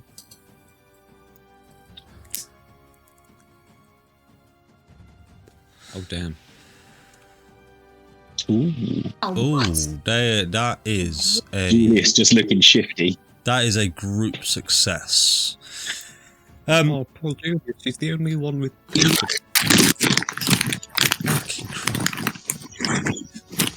Okay. Chris! All we can do is... Right, okay. I thought it was quiet because my screen wasn't going green. I'm putting it away. That's alright, that's alright. So, Sorry. yeah, I don't know. Every time I roll terrible. you And I'm do. You should have seen what happened last session. It was the worst. It was the biggest That was fucking bad. charisma fail. Okay, so Discard will come into this room. He'll make his way to the window that you're currently pointing at, Hew, and you'll see him lean out of it. What is the meaning? What is going on? And you'll hear these muffled voices from outside the window just... we appear to have a severed head out here. It crashed through the window. A severed head, you say? Yes, a severed head. He will then return back to you all and say, why is there a severed head outside the window? I threw it. I threw it at the one who escaped. It's his head. And I'll point to the headless corpse over there. Lord Admiral's McGee. Okay. It is at this point that this chap will come in here. I hereby insist you to all accompany me. Let me put it a different way. You are under arrest. If you fail to comply, you will be killed. Okay. Sorry. It's not funny. Why are you laughing? This is not a laughing matter. I don't know. I just got the girls. Cool. But I thought like, oh, you'd be like, there'll be trouble, but you went straight to murder, so I respect that. You gotta respect it. And the guards will essentially make their way around, and they will bind your hands behind your back. Does anyone resist? Why are we under arrest though? Because we banged on the door to tell you that there was a commotion going on. I see. Did you not hear me yelling? Yes, we heard you. We're here. There's commotion. Why would I have been yelling if what are we under arrest for? You are under I think arrest. we were under arrest for fighting. You are under arrest, pending an investigation as to what happened here. This chap here in the corner will say, "Sir, I found this," and you hold up the orb that Flopsy had tossed. "Pass it to me." And you will examine it. What is the meaning of this? What do you all know of this? We don't know. We just saw them in that room over there, and she'll kind of like point her head over to the billiards room, and they had that, and they were trying to make a getaway for it. Let me investigate. He'll make his way over to the safe. Did you lock it at all, Flopsy? No, I didn't. So I've left as like in a bit of a sort of Bit of a state, yeah? a bit of a state, yeah, as if someone's like ransacked it a little bit and trying to find what they're looking for. This is most troubling.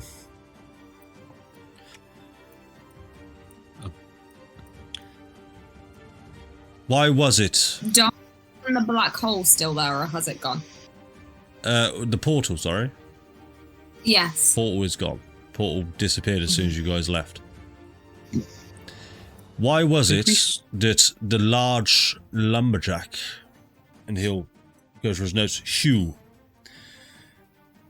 was seen tossing his severed head from a window? Explain. I was throwing the head, as I just said, at the person who jumped through the window. No. They made an escape. They tried to run away, and I threw the head to try and stop them. Unfortunately, this story does not add up to what we have heard from the guards that were positioned right below the window. I mean... And I just... I mean, I don't know what to tell you. I was placed in here. I was under... I'll show you that, mate. If it's any consolation, they did have magic wielders with them. So they could have either done some sort of teleportation or invisibility. How do you think they got in here? We did yeah. Pretty stealthy bastards. Yeah. They had one of them was definitely invisible at one point. Yeah. Or hiding in some magical darkness. I mean, they weren't here when you locked us in the room, right? And then you locked us in the room, and the next moment, all we know is there's this big black space, and these people coming out of it, and they went over into that room over there, fucking around with the big ball. And this isn't the only thing we found with... These are the ones who have the mark on their wrist, right? The Gritson, yeah. Like, this isn't the first time we found it. Found them breaking in to try and steal shit. Down at the museum, there was another one. Same marking on their wrist. Same kind of black dark portal as well.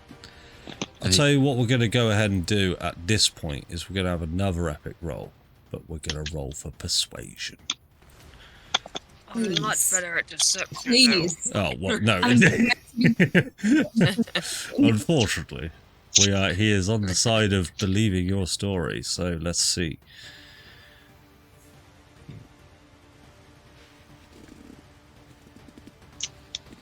Oh, the computer does not like... It's above 10. Come on. Oh. Which one am I? I mean, the 20 fucking 7. Who got a 27? The bard. I'll tell you what. Julius, what exactly will you say with your 27 to try and tip the balance into a group success? So first of all, I'm going to look really flustered. Oh, okay. I'm going to say all the things that I said. Like, look, you guys brought us in here, locked us in here. Okay, like we were scrapping, but can you blame me? The guy spent 200 silver on apple bobbing, I was mad, okay? And then you locked us in here, and then the next moment, blooming drow are coming at us from nowhere, and they're talking about getting an orb, and we bashed on the door, and you guys didn't turn up, and we just about made it out with our lives. If anything, you should be thanking us and not trying to throw us into jail. Unshackle them, and they will unbind you all.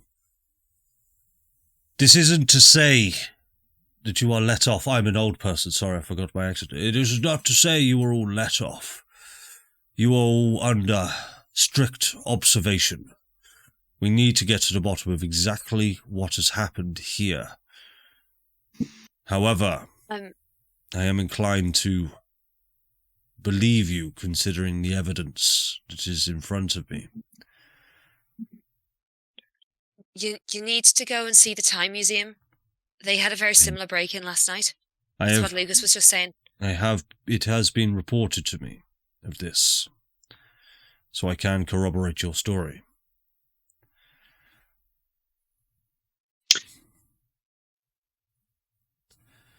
Thank you. Listen. Sorry, when we left the Time Museum, I covered up the portal, but the portal was still there, didn't it? Yeah, you never got rid of it. You just pushed a big crate over it. Yeah. I presume you found the portal in the floor. You just moved the big crate out the way. There's a portal in the floor in the Time Museum. Similar one manifested, I think just in that room. Yes. We have had reports of other gateways to Baldur's Gate appearing in Neverwinter over these last couple of days. Rest assured, we are on it, and we have closed them all so far.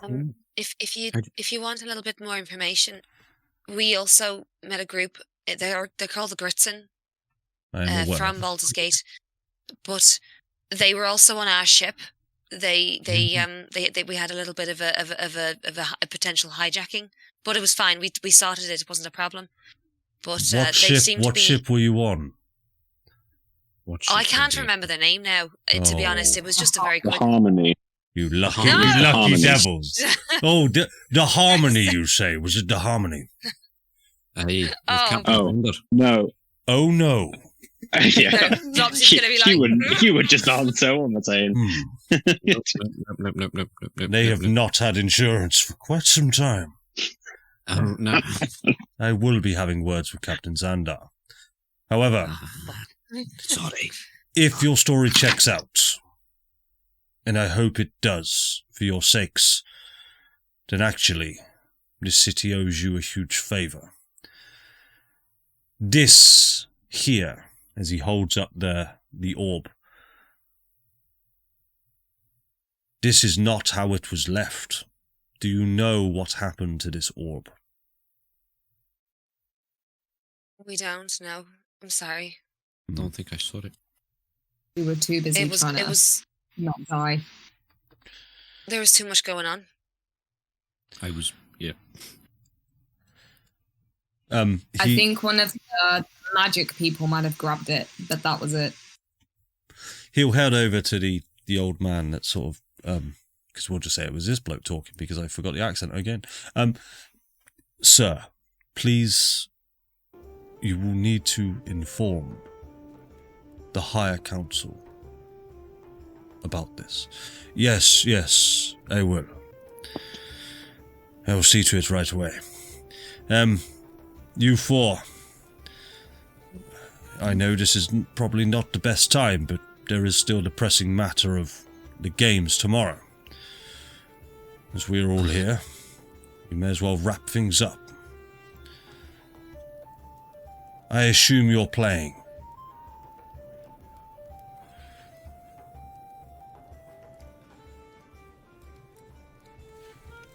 I think we should. We should. Well, I'm just saying. I'm telepathic. Why should we? What did you say? We have show you're working. You have eaten the pie. I cast message. You have eaten the prize. What benefit do we have putting our lives on the line?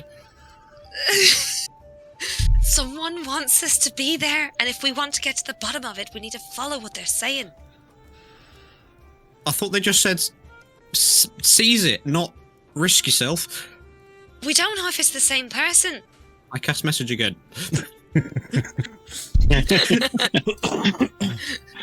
I mean, I guess we have the force bubbles. I mean, it might be a fun experience. Fine. I don't. You do talking. Fuck off. When does it start? Tomorrow. When? What time? Noon. And we will require you before... Oh, so we can get breakfast first. Breakfast will be provided to all combatants. We put on a nice spread. Oh. I mean... Well, I'm there if there's breakfast. Yeah. Can I ask a question? You may. Do we still win the glass ball? Or do you have to figure out? I have to figure out what you wanted. I have a feeling you won't win. You're... Thank you for your confidence. I say it how it is. I'm kind of with you on that boat, but some of these people have said yes. Yes, interesting as to why. I had my money pegged on you wouldn't play. However, let us keep our eye on you. Go now. We will send for you in the morning. You're all free to do whatever you want to do now, guys. Let's get out of here. Well, Let's hightail and run it, guys. Go. I mean, there's always so, apple as we're bobbing. leaving, Flopsy's just going to be like, right, okay, so we're going into these really dangerous games. We need to make sure that we got allies, equipment, and weapons. Like, we just need to make sure that we got everything that we need, and we've not got very much time to do it. Oh fuck! I left Are my we cooking. actually doing it though? Because I feel like we were like, yeah, sure, we'll go, and then I thought we were kind of gonna like leave immediately. Well, we don't have any other sort of direction at the moment. We have no. With it, it's open world, and we don't know where step 2 is, and this is just the next big thing. Would you like the map? I also seem to remember... There is no go. We don't have to go to XY coordinates. I just think that as our current objectives, because I still think we have to get 10 pickled eggs for Lucy. That's a side quest we could do. I just think that we've been signed up for these games. They wanted us to be there. We don't know who they are, so let's play their game for a little bit. And at the end of the day, if things get a little bit too difficult or scary or a little bit too close for comfort, then we just press the little button thing and that we just teleport out. Right? And we don't teleport out, we get put in a bubble. Unless and we're then... brutally murdered before that, sure. But someone is manipulating us, and I don't like it. Oh, okay, so let's keep doing what they're manipulating us to do. That's a good idea. The best way to deal with that is to do exactly what they want us to do. I mean, at least we know that they're wanting us to do it now. Who is they? Who is they? But Is they it don't- Gattus? No. I don't know. I don't think so. He seems to have bigger fish to fry, at least with the... But can I hear him? Has he ever said anything? Is he doing some weird whispering at the moment? No, What are you getting? No whispers. They are intrusive. I'm getting nothing. I've just got some really irritating cleric just going on and on and on about how amazing his fucking god is. Cleric? Which cleric? Well, for one moment, I thought you were talking about Lugas, and we were about to say words. I was about to take major offence. What's going on here?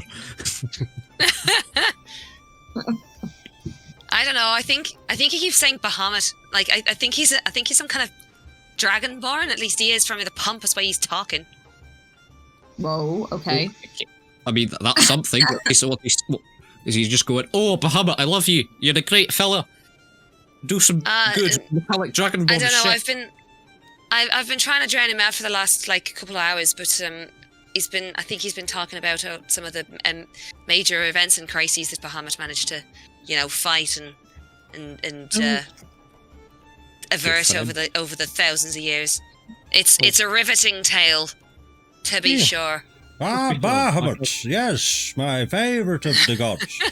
He once saved a boy from fire. Lovely guy. Let me tell you. You only did it individually, this giant metal dragon god. So I'll save you, then I'll wait, I'll save you, just you specifically, because you're special. I'll save you. One time I saw him save a cat from a tree. Lovely stuff. Oh, well, that's how you, the dragon god of goodness. I'm not gonna lie, I'm so glad that Baldur's Gate isn't into much theology. We've had too much of the gods at this point. Like, it's so dry. Really? Well, at least the way this guy's talking about it. Is he from Baldur's Gate? Does he have an accent? I wouldn't say. Yeah, I don't think Baldur's Gate people do have accents. It's like How do you know he's from Baldur's Gate? Has he just said, "Hello, my name's insert Dragonborn name here. I'm from Baldur's Gate." My name's Billy Dragonborn, and I'm from Baldur's Gate. Oh, he's from. Okay. He explicitly mentioned it. Okay. So I didn't know. Hew, do you wanna be in the games? I mean, Pretty sure. I'm not. Before. Yes, why not? Well, why not? It'll be fun. It'll be games. Games are fun. Why not? Fuck it. We could only die.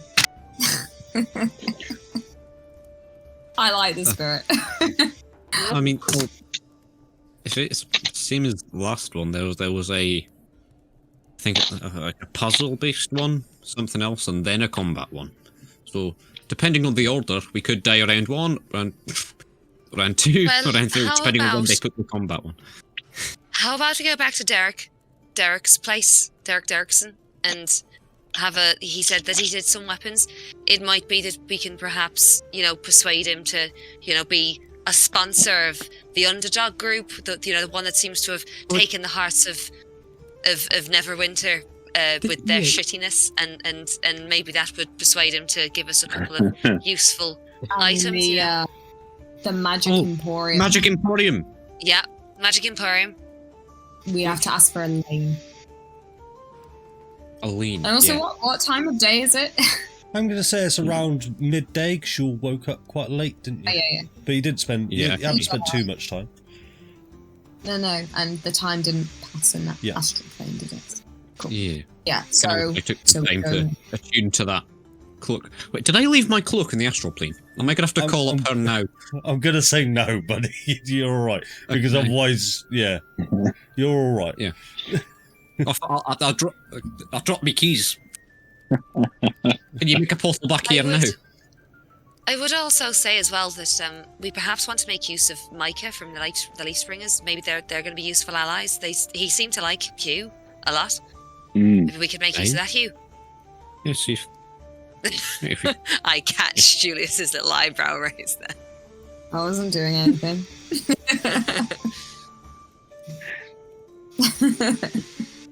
Okay, so shopping, yay! So Derek first.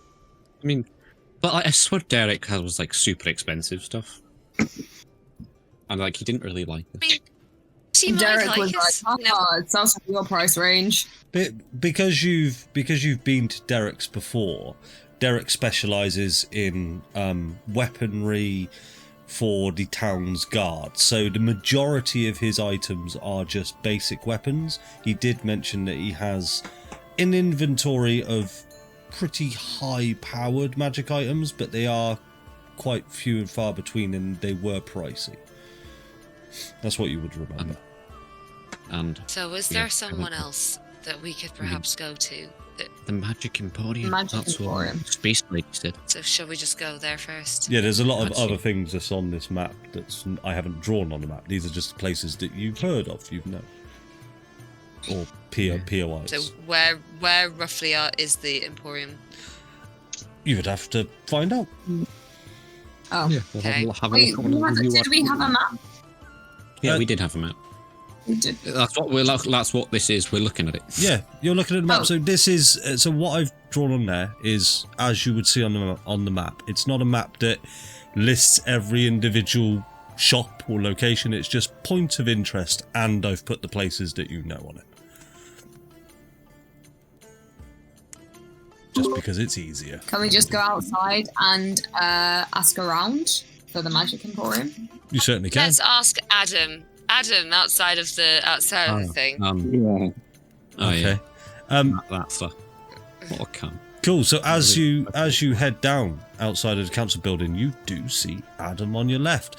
But it's interesting because, as I mentioned before, there's only one town's guard outside the front of this building, and he just seems to be stood there at ease. You right? Oh, hello. I don't think we've met. I'm Lugas. Strange. Oh well, I've seen stranger. Hello there. My name's Adam. Pretty snazzy name you got there. It's all right. It's okay. I think, we're looking for a place. I'd love if you could sort of help me where it is. I think it's called the Magic Emporium. Aye. It's just over here. I'll pop it on for you.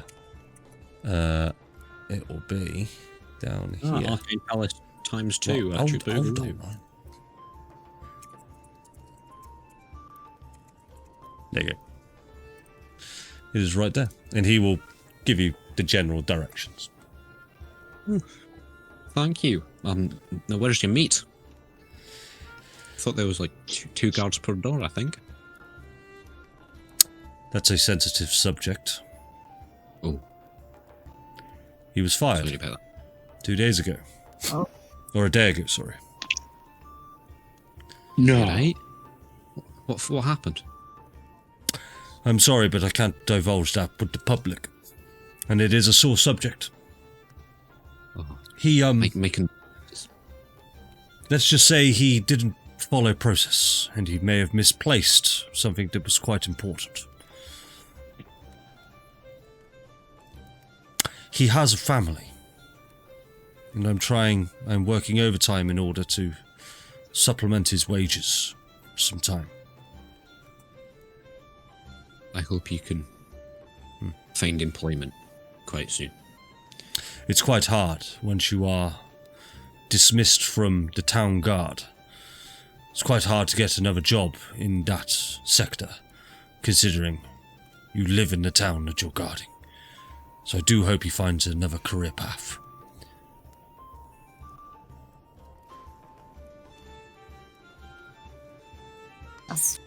Our prayers are with him. Thank you. I don't know who you are, but I will pass them on to him. Let me just get a description of all of you. Yes, I will tell him your exact descriptions and that you send your sentiments. We really sent him our best. Now, is there anything else I can help you with? As we walk away, I'm just going to be like, Book, I feel really bad now. Oh, he was a Like dick. that? I mean, he Why'd was a you- why'd dick, you but he's feel- a dick with a family. Why'd you feel bad? I don't know what you did. I was busy Oh, jumping through windows. just, stuff. He lost And things. something. Oh. Same. We all lose things. It's just dealing with that loss that matters. So insightful. Mm-hmm. Cool. Where you guys headed? You headed to the Magic Emporium. Yeah, Yeah. it's almost... Yeah. You might have to change that name or Neil's going to sue you. Oh yeah, good point. Oh, I didn't think about that. Do apologise. You know what? We will go. Oh, I had such a better one on the Curse of Strahd one. That's a shame. So as you guys head through the streets of Neverwinter, first of all, you must make your way through the large festival that's currently happening. You're making your way through the tracks of stalls, and Hew, as you're making your way back through this maze of stalls and attractions, many things catch your eyes, from pig wrestling. There's sort of this pen where there's greased up men and they're wrestling pigs, and there's other people taking bets down on it. There's where did that come from? There's world record balloon blowing up. So there's people that are blowing up balloons, and first person to pop their balloon they're currently attempting a world record, and they've caused quite a crowd. And there's other confectionery stalls and a few other small games as you make your way through. And as you exit the main sort of thoroughfare and the festival itself, even though the festival spans across the city, it gets a little less dense as it gets further out. You walk for about 10-15 minutes. Takes you a bit longer actually, just because of foot traffic, about 20 minutes. Somebody go ahead and just roll me a perception check. I'll just make someone roll it as a group. Whoever's got the best perception, I would assume. Who's got the best perception? I have a +2. I have a +4. Yeah, +2. I've got +4. Oh, damn. Go on then, Lugas. Okay. You called it first. Oh. No, whoever's just rolled that. Oh. Lugas. So Cool, with a 7. You don't notice too many sort of familiar faces. These are all sort of unfamiliar. But you do notice... hold on. You do notice 4 individuals who are almost walking in tandem of one another, very regimented. And as they walk, they are going, oh, oh, oh, oh. And they're stocky, short individuals. They are dwarves. And as these 4 walk past you, just, oh, oh, in their regimented manner, they just sort of walk straight past you, give you all a look. Hey, how you doing? Oh, oh. And they continue on past you all. But they are wearing full gowns that are red in colour. Very well, thank you. Hey! Oh, oh. They continue on. He replies to They're the voice. wearing uniforms. Do you think those are going to be the 4th team that we're against? Yeah, we've heard their name. What was it again? The Deep Delvers. The Deep Delvers, Deep Rock Galactica. Deep Rock Galactica. Yeah, I should have called them that. The Deep Delvers. Oh, those are the guys that sort of farm the goblins, aren't they? Mm-hmm. Yeah, I okay. think so. Oh. Would I be able to glean sort of like their strength, their sort of their party comp? Party comp, I'll give you that with your terrible roll. They all appear to, as they walked past you, every single one of them looks identical in terms of their equipment and their garments. On their back, all 4 of them have a greatsword. Oh, okay. So, a fighty, most likely martial law. I could limit them to probably 3 different classes.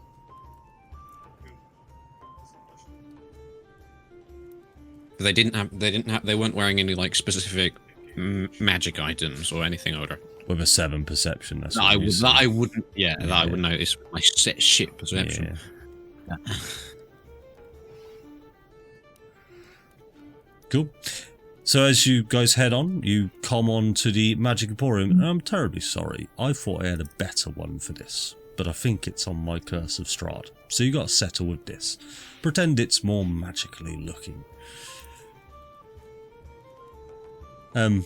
let's roll with this. You go in, and it's a lovely shop outside. There are beakers, flasks, bottles, and just as you open the door, this bell rings, and then this little whiz popper to your left just goes,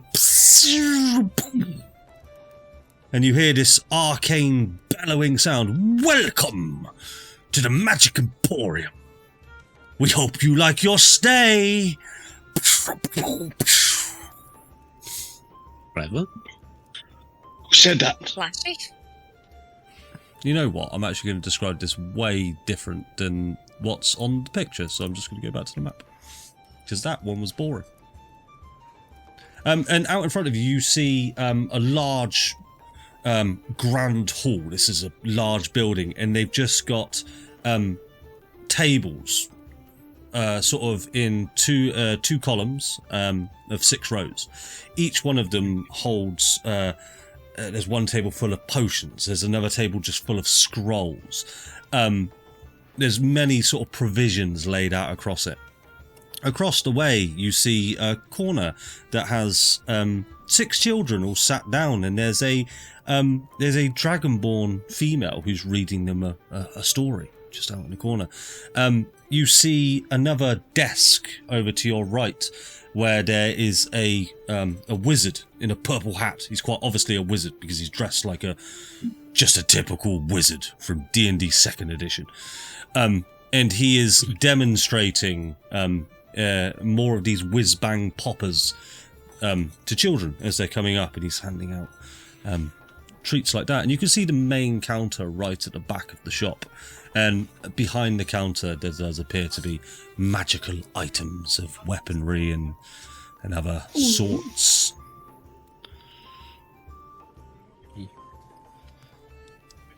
Go on up to the counter. Yeah. Good afternoon.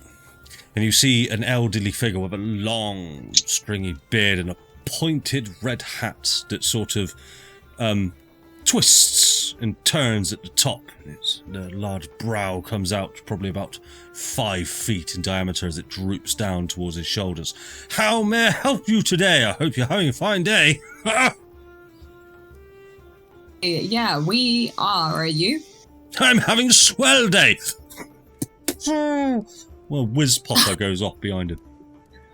Whoa, impressive. We're friends of Elaine. Friends of Elaine, you'll say? Haven't seen her in quite some time. How may I help? Oh, you see, we are kind of going into these games tomorrow, and yeah, and people are kind of telling us that they think that we're gonna die. So we thought maybe we should get some stuff to help us not do that. Yes, she might have some stuff for us already.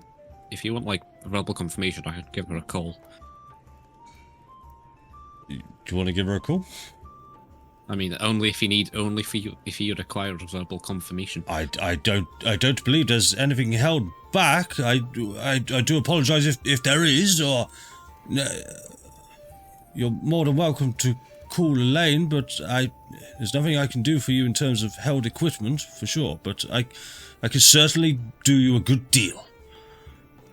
Is there anything that you'd perhaps recommend? Recommend? You mentioned that you're playing in the games. I would recommend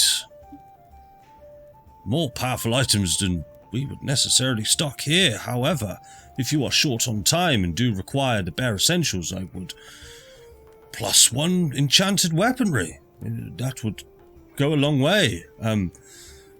We have everything that you can imagine here. It's sort of your choosing. Specifically, sorry. No. Carry on. Do you have specifically, like, some, like, armor that would fit me? Yes, certainly. What sort of armor are you after? Let me get a look at you. Specifically medium. Specifically of armor of the medium nature. We could do right. Magical armor is on offer. It is pricey, unfortunately. How much is pricey? A magical set of leather armor. It will set you back 350 gold. I could do a good deal on that. Okay, so I already have that right now. I'm going to be real with you. But we are going into the games tomorrow, and from what I understand, everyone from wherever is going to be attending these games, and they're all going to be coming to Neverwinter with money to spend. So how about we work out this kind of sponsorship deal? I'm pretty good at, hey, and if you want to get great armor like this that stops me from being killed when I was smashed against that wall, go to the Magic Emporium. A sponsorship deal, you say? Yeah. Roll me a persuasion check. Come on, baby. Don't fail me now. Where is it? Persuasion. Come on. Ugh, 18? Oh, 18. I forgot plus it. Expertise, baby. I believe we could come to some form of arrangement. I could offer you magical items. However, you would need to represent our brand in front of the thousands of faces that will show up to the games. You would almost need to wear our logo for a time. And I mean, that kind of works. We don't really have any. All the rest of the team are matching. I don't see. Well, we don't really have matching clothes. What is the logo out of interest? What is? Oh yeah, that makes. look at his face. He pulls up Pleased with himself. a gown that is bright pink. Bright pink. Yeah. It's got a large sunshine in the middle with a smiley face, and at the top it says Magic Emporium, and on the back it says your name here, and he says, look, put your names on the back. There is a catch, however. These magical items, we do not typically offer sponsorship deals to just adventurers, you know? When adventurers go off in delving deep into dungeons, and they perish, it always comes back on us and makes us look bad. Does that make sense? We can offer you these magical items, however, we would require them back after the event, once you are finished with them. Yeah, why not? I mean, we only really need them for the games. Hey. I'm gonna just like go over to Julius and go, Julius, I might have a little bit of a problem with the vibrancy of the colours. You know, as a sneaky rogue and all. I think absolutely you can have these things back as soon as we're done in the games. I mean, really, it's loaning them, right? You're just loaning them to us, and then you get them back. And even if we get killed, you get them back. We would enchant them, so we would get them back either way. This isn't our first rodeo. You could just all run off. There are specific enchantments on the equipment that we would retreat them back, regardless of whether you wanted to or not. But it is worth saying that we take them. We won't take them anyway. We only really need them because we're going into the games. The problem is, I don't think the bright, vibrant pink is gonna really be Yeah. I think it's gonna put people off. I don't mind it, but one of our team is sort of quite focused on the ability to conceal herself. That's sort of her whole emotion. She's a rogue by profession. It's kind of my thing is to kind of stick to the shadows and be, next to imperceptible. I think that the bright pink is going to be a little bit of an issue. The thing is, though, it's not just for her, because if it's a situation where we all need to be sneaky, then the bright pink isn't going to necessarily help any of us. But what we can do is still, come on, we're going to make it look good, right? Unfortunately, our brand is bright pink with a sun in the middle. We can simply not do anything. Why don't we sun? Perhaps I can suggest an alternative. An alternative, you say? You don't want us to make you look bad, do you? You don't want us, if we die, you don't want to be emblazoned with the Magic Emporium, the sponsor of these losers. So how about we'll wear your logo, or rather we'll use your logo as a victory flag for when we win. As soon as we win, we can pull out the flag and wave it to the crowd and proclaim Magic Emporium sponsored this victory. I'll tell you what, I'm always up for a negotiation. If you happen to win the games, and you do that, I will let you keep all the magical items you could ever wish for. We could ever wish for? Well, no, let me rephrase myself. I'm a bad negotiator. Every magical item that we'd loan you would suddenly not become a loaner anymore. Yeah.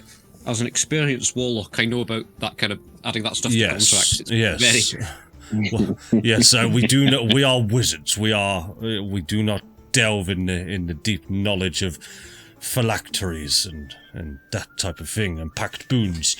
We create our magical items here, but it will still stand. You will have to wear these gowns, because it is not guaranteed that you will win. If you do not win, then we get nothing from it. Is it possible that perhaps rather than for me, because a lot of what I do is sneaking, as I say, sneaking and sticking to the shadows, which I don't think bright pink kind of works with that. However, could I perhaps wear the sun or something with a pink background infused into my armor, perhaps for the games, rather than a full-fledged gown, more just like a imprinted. Roll me a persuasion check. That is a good chance for you to expand your brand. Attract all the goth wizards out there who want to go to the Magic Emporium but don't want to wear bright pink. 12. I'll tell you what. Again, I am a great negotiator. I will accept that. However, I will decrease the amount of magical items that you will receive. But just for That's fine. The rest of you wear pink gowns. I'm fine with that. To be honest, I only need a couple anyway. I actually don't have a problem with the pink. I feel like it's a great colour. It is. On most people. Yes. It's just the gown could impede the movement, so can we just have a pink t-shirt or something? No. It's not called a t-shirt. They call it tunic. Yeah, I honestly don't mind the gown. I'm all for the gown if you do it in my size. But you're not getting in close to people, Lugas, and the idea is... I'm an incredibly attractive man. We want as many eyes on our brand as possible. Could really pull off the pink. I'm just saying, for me and Hew, a gown might get in the way a little bit. Trip over your gown. It's not. Does it reach the floor and drag it behind you? It is. People do it all the time. We are masters of the arcana. We can make anything tailor fit to you in a matter of seconds. Exactly. Great. That's make perfect. it like a proper t-shirt and shit. Just not that it's flapping around the legs, so we don't trip over our skirts. It's a gown for a reason. It stands out. It looks funny. There's a lot of eyes on it. If the deal was a t-shirt, I would have said a t-shirt. The deal is a gown. We will make an exception for this one here, but they will receive less magical items because of it. Fine. That's fine. That's fine. That's not a problem. I don't mind the gown. I'm already wearing kind of a robe type thing, and I'm androgynous enough to not. I don't mind. I'm a fucking squirrel. Yes, we are aware that there won't probably be as many eyes on you, but we could probably do something in terms of the viewing experience. We are in charge of the essentially the scry prompters for the games. Yeah, so it's... Oh my god, it's going to be a big floating neon sign or something. Oh, very, very, very much so. There's thousands of people showing up for the games. People of all price ranges, depending on where they sit, need to be able to see the action up close and personal. And we will be bringing it to them live, with only 8 milliseconds of delay. Pretty good. But it sounds great. It's not too bad. That's impressive, yeah. Yes. The bandwidth here in Neverwinter is fantastic. We're able to bring the latency down by quite a lot by reducing the packet size, by compressing the JSON payload. You've lost me. I am a wizard. Pretty interesting. I've noticed I'm a warlock. I kind of followed a little bit of it, and then he lost me at a certain jargon. I'm like, yes. Anyway, I think I'll come to an agreement. Unless Julius has got any more complaints. I wasn't complaining. If you would like to accept... I think you're going to look good in a dress, Julius. I think it'll look great on you. Yeah. Honey, I look good in anything.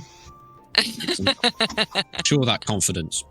If you would like to accept the deal, I will send the magical items that I feel are appropriate for all of you.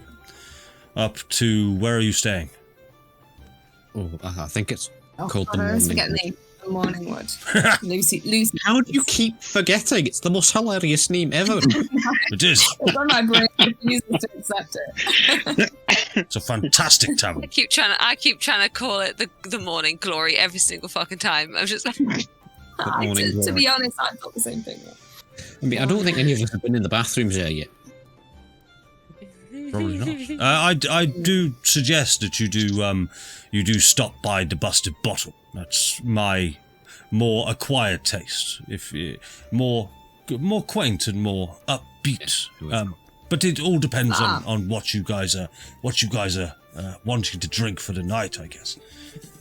We've sort of got a loyalty thing with the Morning Wood. I think we might, at least for tonight. And Julius is currently the in-house bard at the moment. Yeah. Oh, Where is... Yeah. I may come down and have a look. I feel free. Where is the Busted Bottle? Which district's that in? You can see it on the map. Below, it's number 2. It's in District 2, below Herbs and Spices. Herbs and Spices. Herbs and Spices. Oh, that fucking thing's broke again. What? Fancy lamp thing. Huh?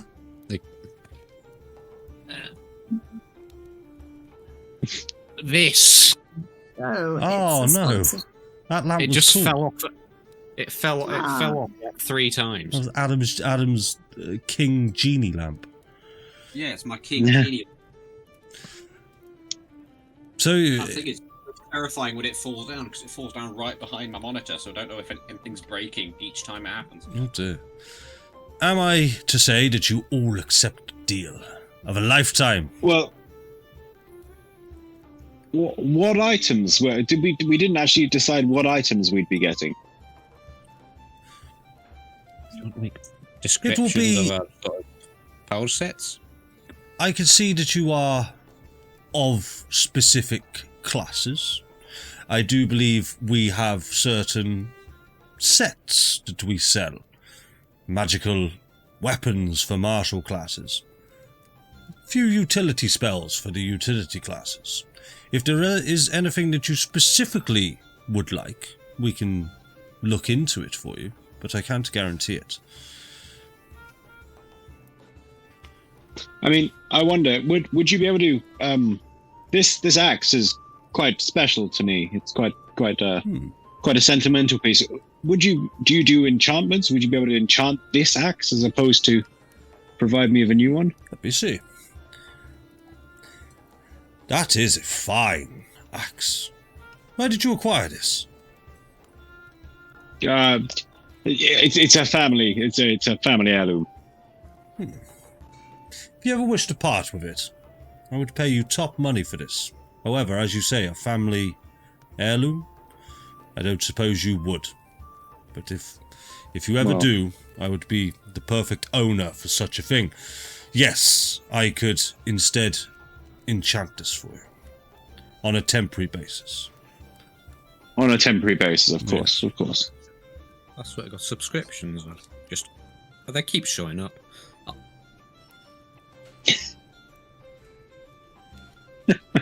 Yes.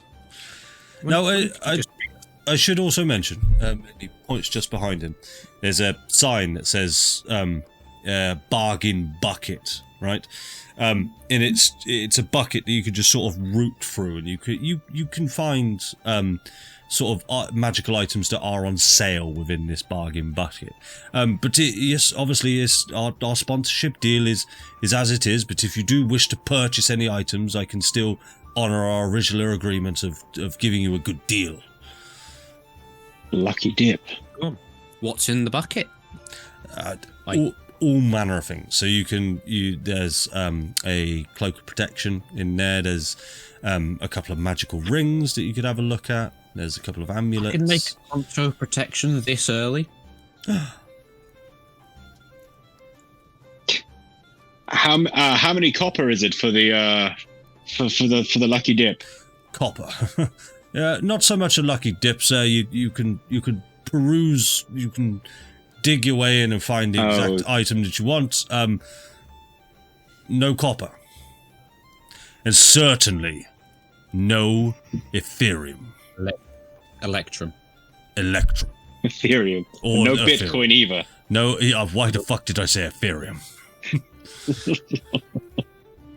I'm sorry. Hew is just about learning the transaction rate for money. Yeah. But he's getting there. So far, it's mostly just been copper pieces for the festival goings on. I can't be trusted. But as whoever chooses to look for this bargain bin, you get the sense that these are pre-owned magical items. So you can see magical items, in a sense, they don't degrade or anything, but you can tell once a magical item has been worn 100, 200 times from just one adventurer after another, they do get a bit haggard and tired. The cloak of protection that you hold up has a big hole in it, but it's been patched up by another sort of tartan quilt, just sort of stitched on there a little bit. You pick up a ring that's just been dented and it's more just an oval, but you get the sense that it probably would fit on your finger. So they're all sort of mismatched items, but they are cheap if you're interested. I'll ask you afterwards. I might have a look in there, but I'll wait and Cool. Yeah. rather than go through the whole list now. Thank you. You're going to be like, what's in the bargain Thank bucket? you. Yeah, cool. I'll give you a list. All right. Yeah. For the prices. Right, so other than that, we're waiting for our sponsorship stuff. Which Things. I think if he was going to get to it tomorrow morning, I think that's what he said, right? He's sending it to the pub. He's sending it to the pub. I will send it to the pub. Yes. Do you need our names so you know who? Morning wood. Lugas, Hew, Flopsy, Julias. Yes. How are you spelling Lugas? That's been a massive issue for me. I'm going to take a 50-50 chance and go with a U. Good. That's me. Few. I think few. Hello? Sorry, you broke up there. You had a little frog in your throat. I was saying, what was your name? Sorry. My name is Benjamin. Benjamin. Benjamin. Benjamin Bottles. Okay. The wizard. Is the busted bottle anything fancy to do with your family, by any chance? No, not at all. What kind of people hang out in the busted bottle, like, compared to the Morning Wood? People such as myself. I don't want to stereotype anyone in particular, but you'll typically find more high-esteemed people will visit the busted bottle. It's more of a place that attracts people of culture and an experience. When you go to the Morning Wood, excuse my language, you go to get pissed. When you visit the busted bottle, however, you go for an experience, a travel around the world, savouring and delecting tastes in your mouth as you suckle on the sweet nectar that is the wines and the cocktails and things like that. I'm gonna just turn to Julius. Oh God, it's artisanal.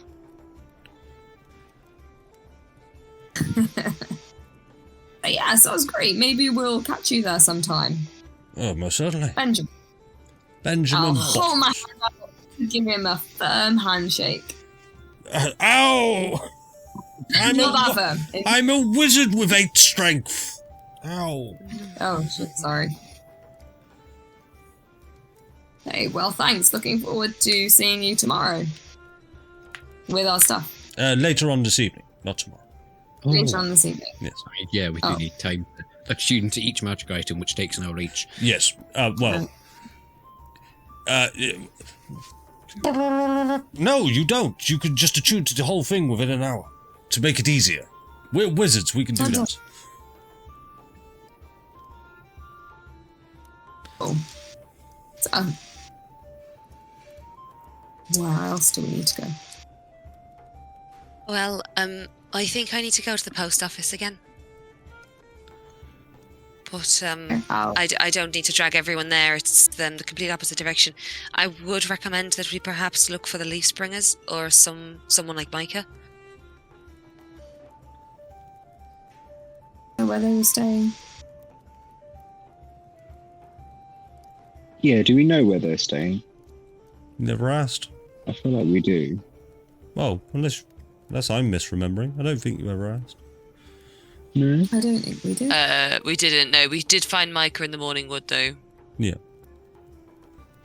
We could just hang around there a bit and see.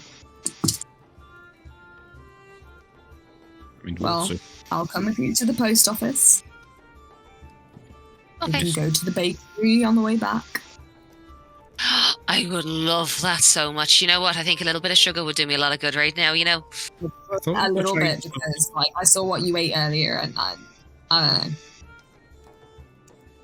I thought we were. I mean, I haven't had any today. Sort of wean you off cakes. I haven't had one today. Okay, yeah, fine. I might have had 9 slices of cake yesterday. But you know what? I haven't had a single one today. And I think at this point I deserve it. You know, I've been through a lot of shit in the last 5 hours, you know?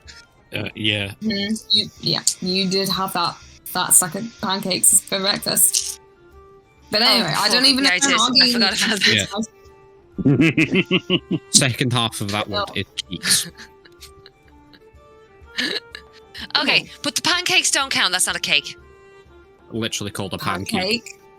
It's not a cake. Debatable. I'm sticking to it's not a cake. I want to go to the bakery to get some sugar. I want some fluffy pastries. Cool. We can do that. As you two step out of the Magic Emporium, the streets are littered with people.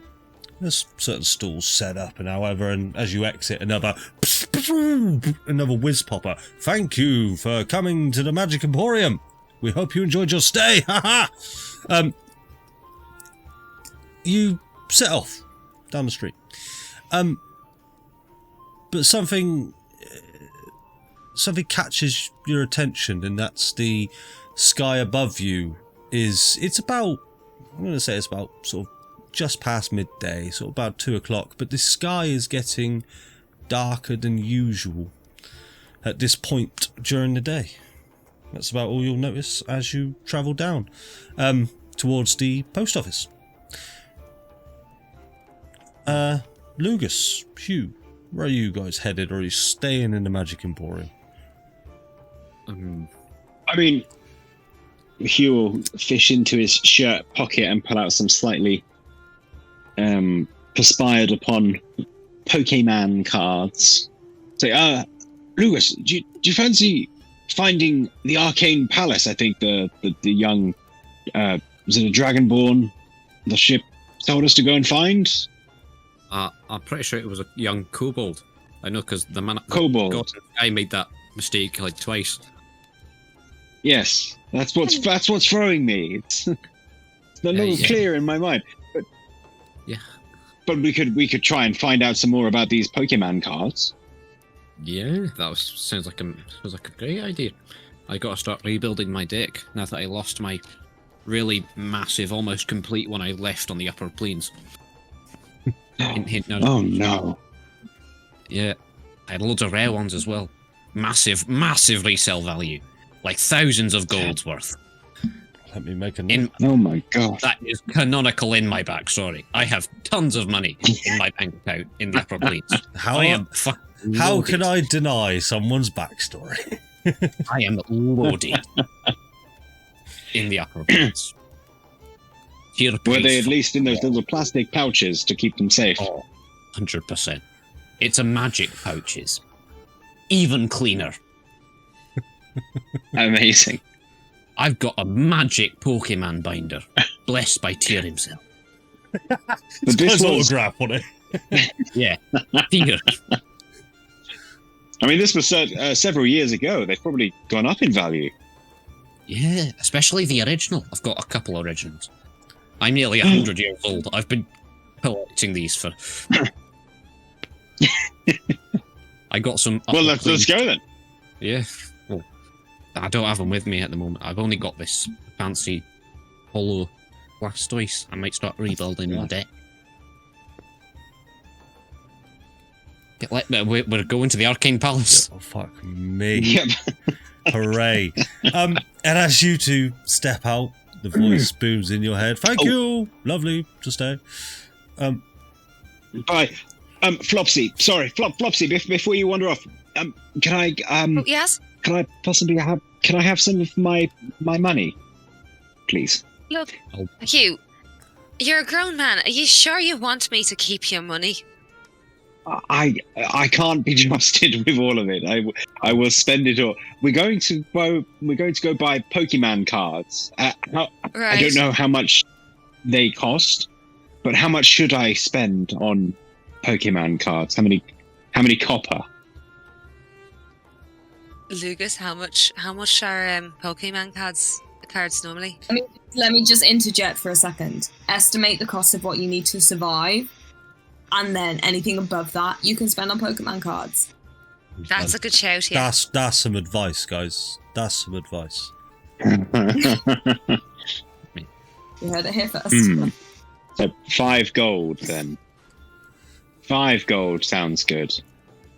5 gold?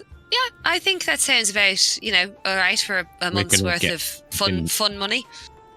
We're going to get fucking destroyed by, gacha random rolls. We're gonna roll shit.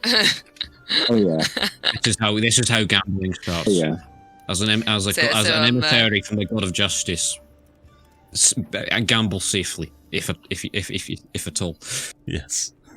Yeah, I'm gonna give you 5 gold. So there you go. Now, don't spend it all at once. Money. And Lugas, Thanks, make sure Mom. that he's not being taken for advantage of. Okay. I'll try my best. Unless it's my girl. Then let it happen. At which point, yes, that might be a good shout, actually. Whatever you see. I'll keep him in my peripheral. Cool. And as you guys head down the street, you also notice this strange phenomena in the sky. That it is just darker than usual at this current time. Yeah, Julius and Flopsy, you make your way for a good, I'm going to say it takes you 45 minutes just to make your way through the hustle and bustle, and you arrive at the post office to your right and the bakery to the left that you visited once before. I'm gonna as we're walking, I'm gonna throw my arm around Flopsy and just drag her in for a little kind of side cuddle type situation. Is it taking me away from the bakery? Kind of. Gently steering her into the post office. Out of interest, I'll probably be quite easy to move at this point because I'll be looking up at the sky. Does it remind me of home a little bit? No, not in that sense. No. Okay. Yeah. So yeah, I'll be dragged into the post office. Does it look dark because it's overcast, or because it looks like night's coming in, or? Interesting question. You don't see many clouds. So it just looks dark. Just darker than usual. Interesting. Have other people taken notice of this? Are they going? Ooh, a few people are. Yeah, I'd say a few people are. They're sort of looking up, much like you lot, just going, huh, it's only 2 o'clock. What's the season? We will be, I can't remember the actual season. I looked this up today, actually. I can't remember the seasonal names, but in our world, autumn. Autumn. I'm really disappointed in myself. I looked that up today. I mean, depending on... Probably should. Post office. You get the sense that it's darker than it should be at this time. Yeah, okay. I was trying to guess in my brain. So I guess we'll head into the post office. Geographically. And you will see the slender figure behind the cage desk. Hello again. How may I help you? Oh, I was just wondering if I had any mail. I know it's not been very long, but my family tend to like to, be quite prompt with the way that they respond. Unfortunately, no. Oh, okay, that's not a worry. I'm just going to go and borrow some parchment, and I'm going to be sending another note if that's all right. So I'm just going to be over there, and then I'll come back. Yes, that is fine. Excellent. And I'll kind of call Julius over. Okay. Right. What the fuck do I say? I've got to let him know that there's Argon, and he's obviously going to probably figure out pretty quickly that Argon is, the, main prize of the biggest event in the fucking Faerun, but it's not there anymore. How do I explain that away? I've also got to mention the Gritzin, and I've got to mention the Toy Museum. I'm just trying to think of, how best to... Who are you sending this to? My person. My handler. Okay. We'll just say... found some Argon. Entering into a tournament. Keep you posted. The vaguer the better. Okay. But just specific enough. Okay, I can do that. And so she'll write a note. Dear Mar and Par, you who should have seen the sight that met my eyes when we beheld the main prize for the biggest event in the games. Glowing green it was. Oh, it was beautiful. Whoever wins that will be definitely, doing well for themselves. There seems to have been a few more Gritzin attacks around Neverwinter as well. Just keep safe, yeah? Although I'm assuming actually if they're probably out here, they're not with you, which is good. And I did hear a name actually. Do you know anything about Salem?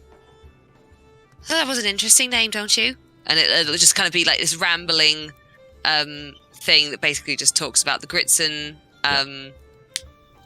presence.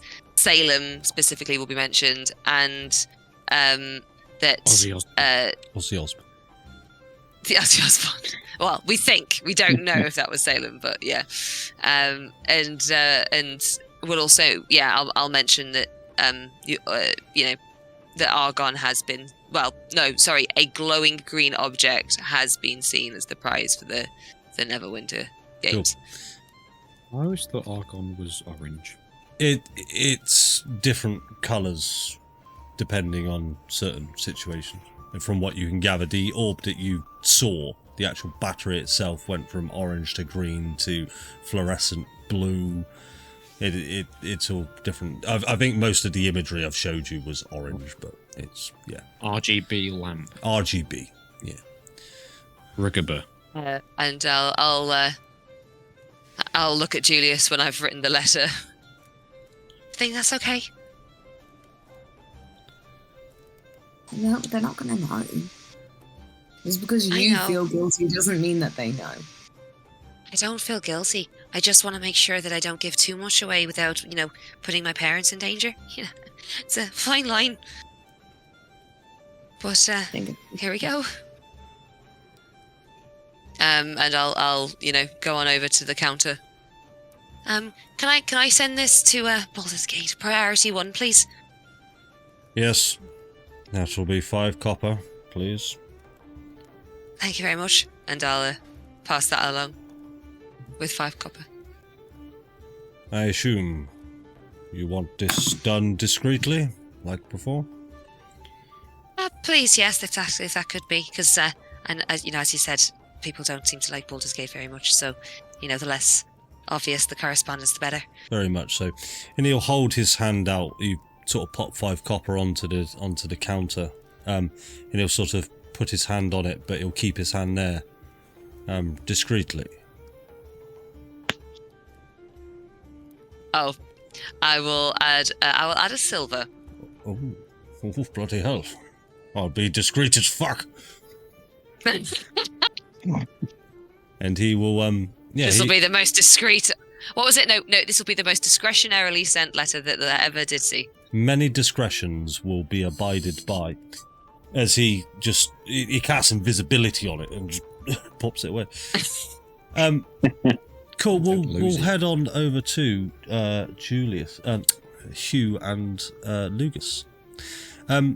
You come up these winding side streets within Neverwinter, and you're following your map. You're doing quite good at your orienteering, and you come across a small, quaint shop just on one of the side streets. But these side street buildings are very, very long rather than wide, and you see the door, and there's sort of flagstone windows on the door, and it reads the Arcane Palace above it, and you can hear these ding ding ding ding ding ding coming from within the building. What the hell is happening in there? Some sort of fight? Some sort of battle? Do you think somebody needs our help?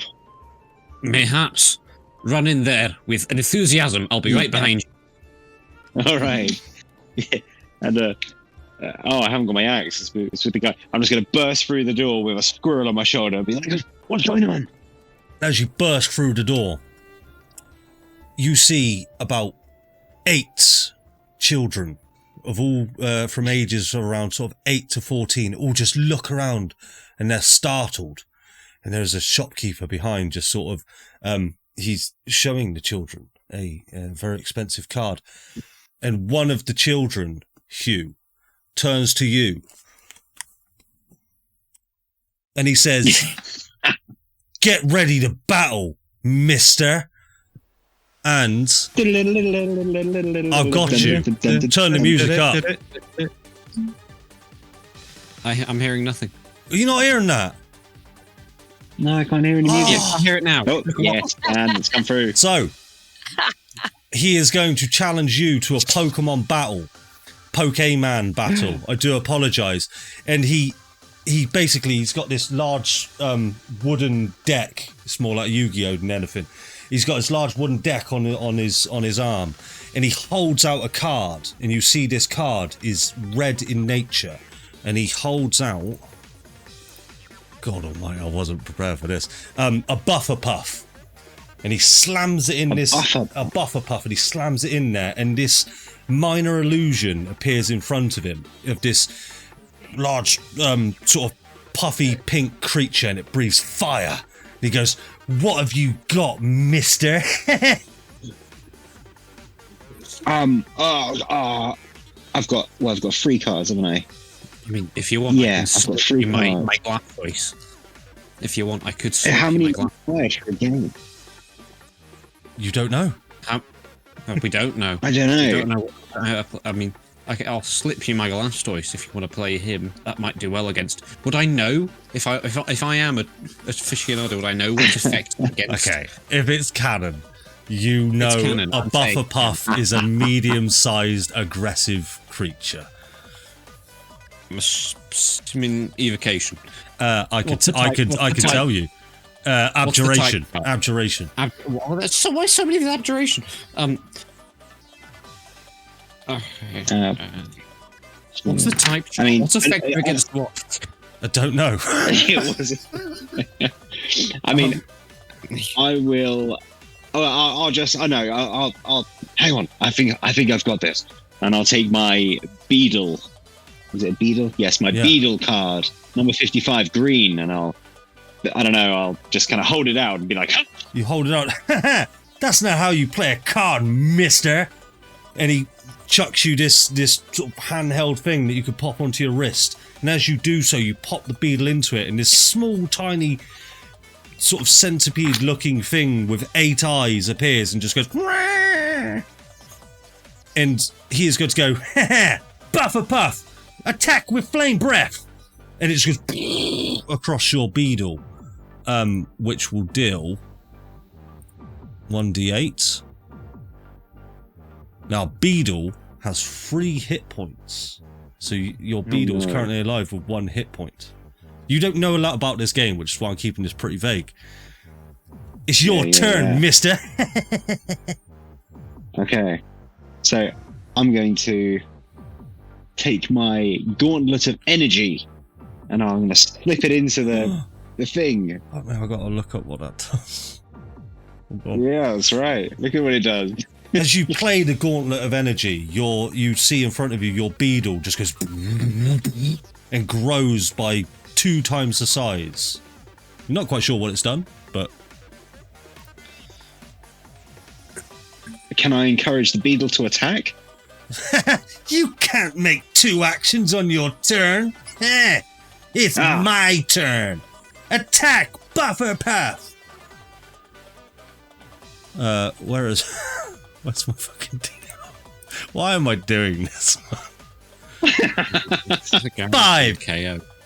It lets out this flame breath just out in front of it, and your Beedle just shrivels and falls over and just goes, Mister, you've been defeated. Duel over. And that's it. And that'll be.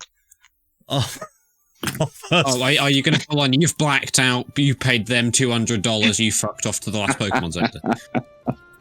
We will go back to normal fucking music now. Holy shit. Also, you might have to change that when you upload it. I got it muted. You're alright. Okay. I put my own music. I'm putting that music in. I don't give a shit. Not that we make money off it. So, this child, he's looking pleased with himself. You can tell that he was putting on this show for everybody. And he comes on up to you, just goes, Gigi. And shakes your hand.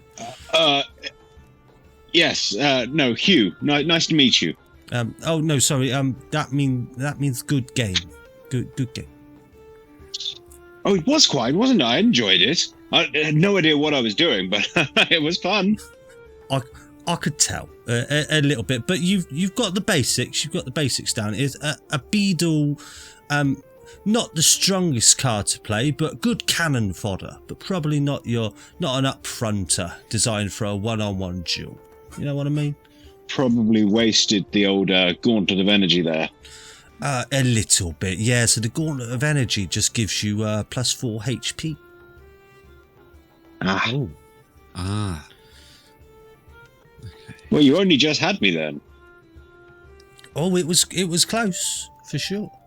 You were on a 1. I had 1 hit point, and then you had the +4 to that, and you only just got a 5. Certainly.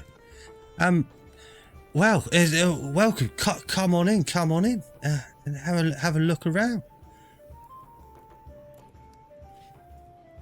So what do we see? Out in front of you, you see this large, long countertop with just children there, sort of. There's a couple of battles going on at the back. There's people trading cards at the front of it.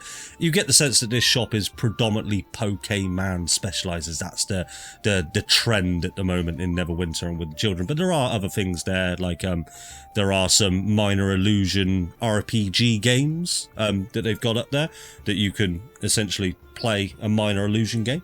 And you see a child is currently playing that just on the counter. There's one barbarian small minor illusion, and there's a cleric, and he's playing some sort of tabletop game. Very strange. Like Dragons and Dungeons. You look on the box, and it's called Dragons and Dungeons. Yeah. Oh. Might buy a set. Cost a shitload. Yeah. Are there any like cabinets or anything with like extra cards to buy? Like how do Pokemon cards come? Are they in packs like their namesake? You can buy individual packs, but you can also buy big mega boxes you with one guaranteed fancy one, but they're very expensive. Yeah, what Adam said. I've bought Pokemon cards before. I buy them a lot for my son, so yeah, I think he is right. I don't know what's in them, but I'll buy them. But yeah, and what we'll do quickly then is we'll just cut away back to Flopsy and Julius. What are you guys up to?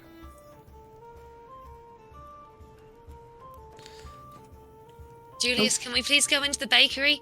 I'd love to go. I didn't actually get to go last time. Yeah, sure. Come on, let's go. And I'll wait till Flopsy runs out into the bakery, and then I'm going to do a quick 180 and go over to the post office. The grumpy post office master. Yes, hello. Hey, I need to send something. Yes, what do you require sending, and to whom? Well, to this address, and I'll give him a piece of paper, and I need to send this, and I'll dump out a bag of coins. Okay. And, yeah. It needs to get there. Yes, he takes the bag of coins and he pops it on the scale.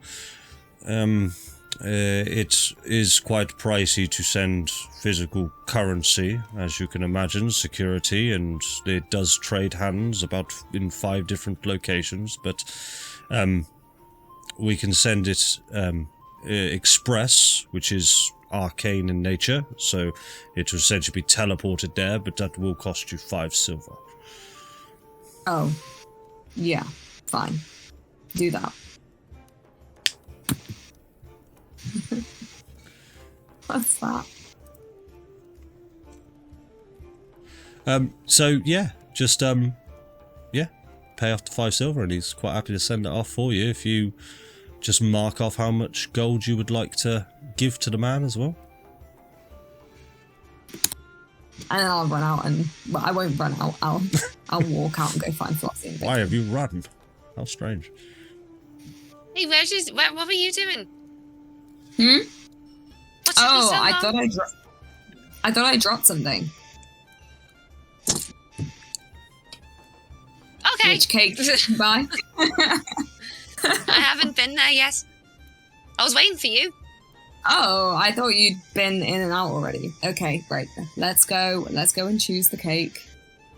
Yep, and as you enter in, this dilling of the door, and you see the lovely old lady who could just sort of barely see over the counter. She goes, "Oh, hello there. Welcome to my bakery. What can I get you? Flopsy is just like, you know, the anime style art where it's just like eyes are sparkling and she's just that's basically what she's like right now. Oh my god, it's the best one yet. Hello. So you might have met my friend here yesterday. Oh, yes, I think I remember.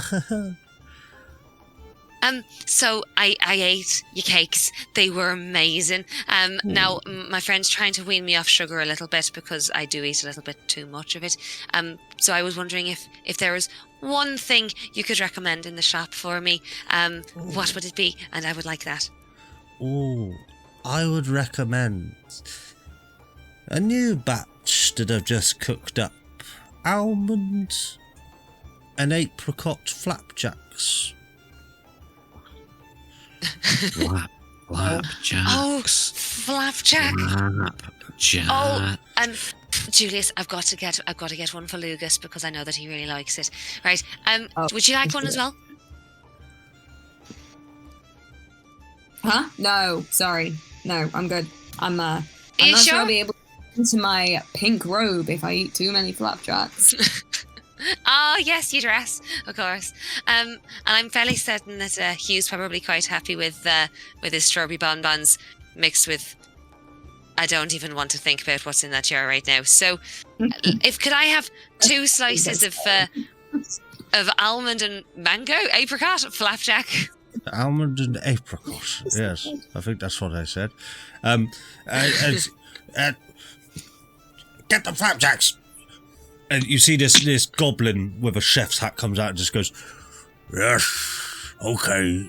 And he goes back into the rear of the bakery and he brings out this big baking tray and he cuts up squares of flapjacks. I hope you like them. I made them special. I'm sure I'm gonna. And then how much? How many will you have it again? 2. That'll just be 4 copper, please. Oh, perfect. Thank you very much. Not to worry. Come again? Absolutely, I will. Cool. And yeah, I'm just gonna like raise out the shop, just making a little bit of a squee of glee as I'm just like. And as you do, you sort of run out the shop with glee. You bump straight into this hulking figure. He's about 8 foot tall. And as you hit into him, you're just sort of looking at his torso line. The entire body just doesn't move, but his torso is, you feel it as you bump into him, and it's rubbery. Doesn't feel like flesh. It feels more like, rubber. And it's pale grey with sort of this white like that. And as you look up, you see the head of a hammerhead shark. And its eyes are staring straight at you. And he just goes, "What are you doing? Which way are you going?" I'm so sorry. I wasn't I just... Hey, I'm Flopsy. Oh. And I'm gonna hold my hand out. And he surprisingly has arms and legs, right? And he shuffles the arm down to you and goes, "Hello, the name's Peter. You're Flopsy, did you say?" Yes. And as he turns his head, because obviously he's a hammerhead shark, he's sort of getting a good look at you with the side of his eyes. You're in the game, so you're not. Yeah, we're hoping to be there. Yeah, we've said yes officially. Then you're up against me. Oh, awesome! What party are you in? And you'll see he's got sort of these white garments on. Not a full gown like the rest of them, but he's got sort of this arm or sort of upper armband on. And he says, "We're the Northern Friends." The Northern Friends. What colour do they seem to be associated with? White. Okay. And following just behind, because Julius, you notice Flopsy bump into this hammerhead shark. You notice the familiar face of Juliet following behind this hammerhead shark, wearing white robes. Oh. Hello. Do I notice Juliet? Yeah, you both notice her. Hey, Julius. Can I just elbow him a little bit? I'm just gonna ignore it. Hey. And she'll come along and she'll say, "Peter, we better get going." And she'll sort of give you the side eye, Julius, just a sort of a hello with no words. And okay, we've got places to be. We'll see you tomorrow. Good luck to you. Yeah, of course. Good luck. Cool. Cool. And now we Didn't even talk to her, Julius. What the fuck was that? What? I spoke to her earlier. Yeah, I know, but could have made up for it. Didn't go too well the first time, did it?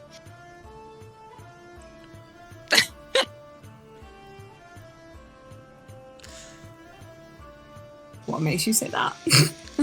But yeah, you definitely. And I'm just gonna be munching on my flapjack. So you definitely get the sense Innocently. that Juliet was also adorned in these white garments. Cool. The Northern Friends. The Northern Friends. Friends. So just quickly, Hew, Lugas, anything else you guys would like to do? I think we're gonna buy some booster packs. You'll buy Yeah, some. we are absolutely going to buy some booster bags. I thought that might be the case, which is why I came back to you. We will deal with that in the out of chat, because otherwise we'll be here for the next hour rolling D100 dice. But cool, we'll pick up there next session, guys. Thank you very much for watching. I hope you all had a good time. Give a wave to Vicky's mum. Hi, bye, Vicky's mum. We're playing Pokemon. She's now watched. She's now watched all the way up to the end of session 4, so she's getting there slowly. I feel. Oh, wow. This is cool.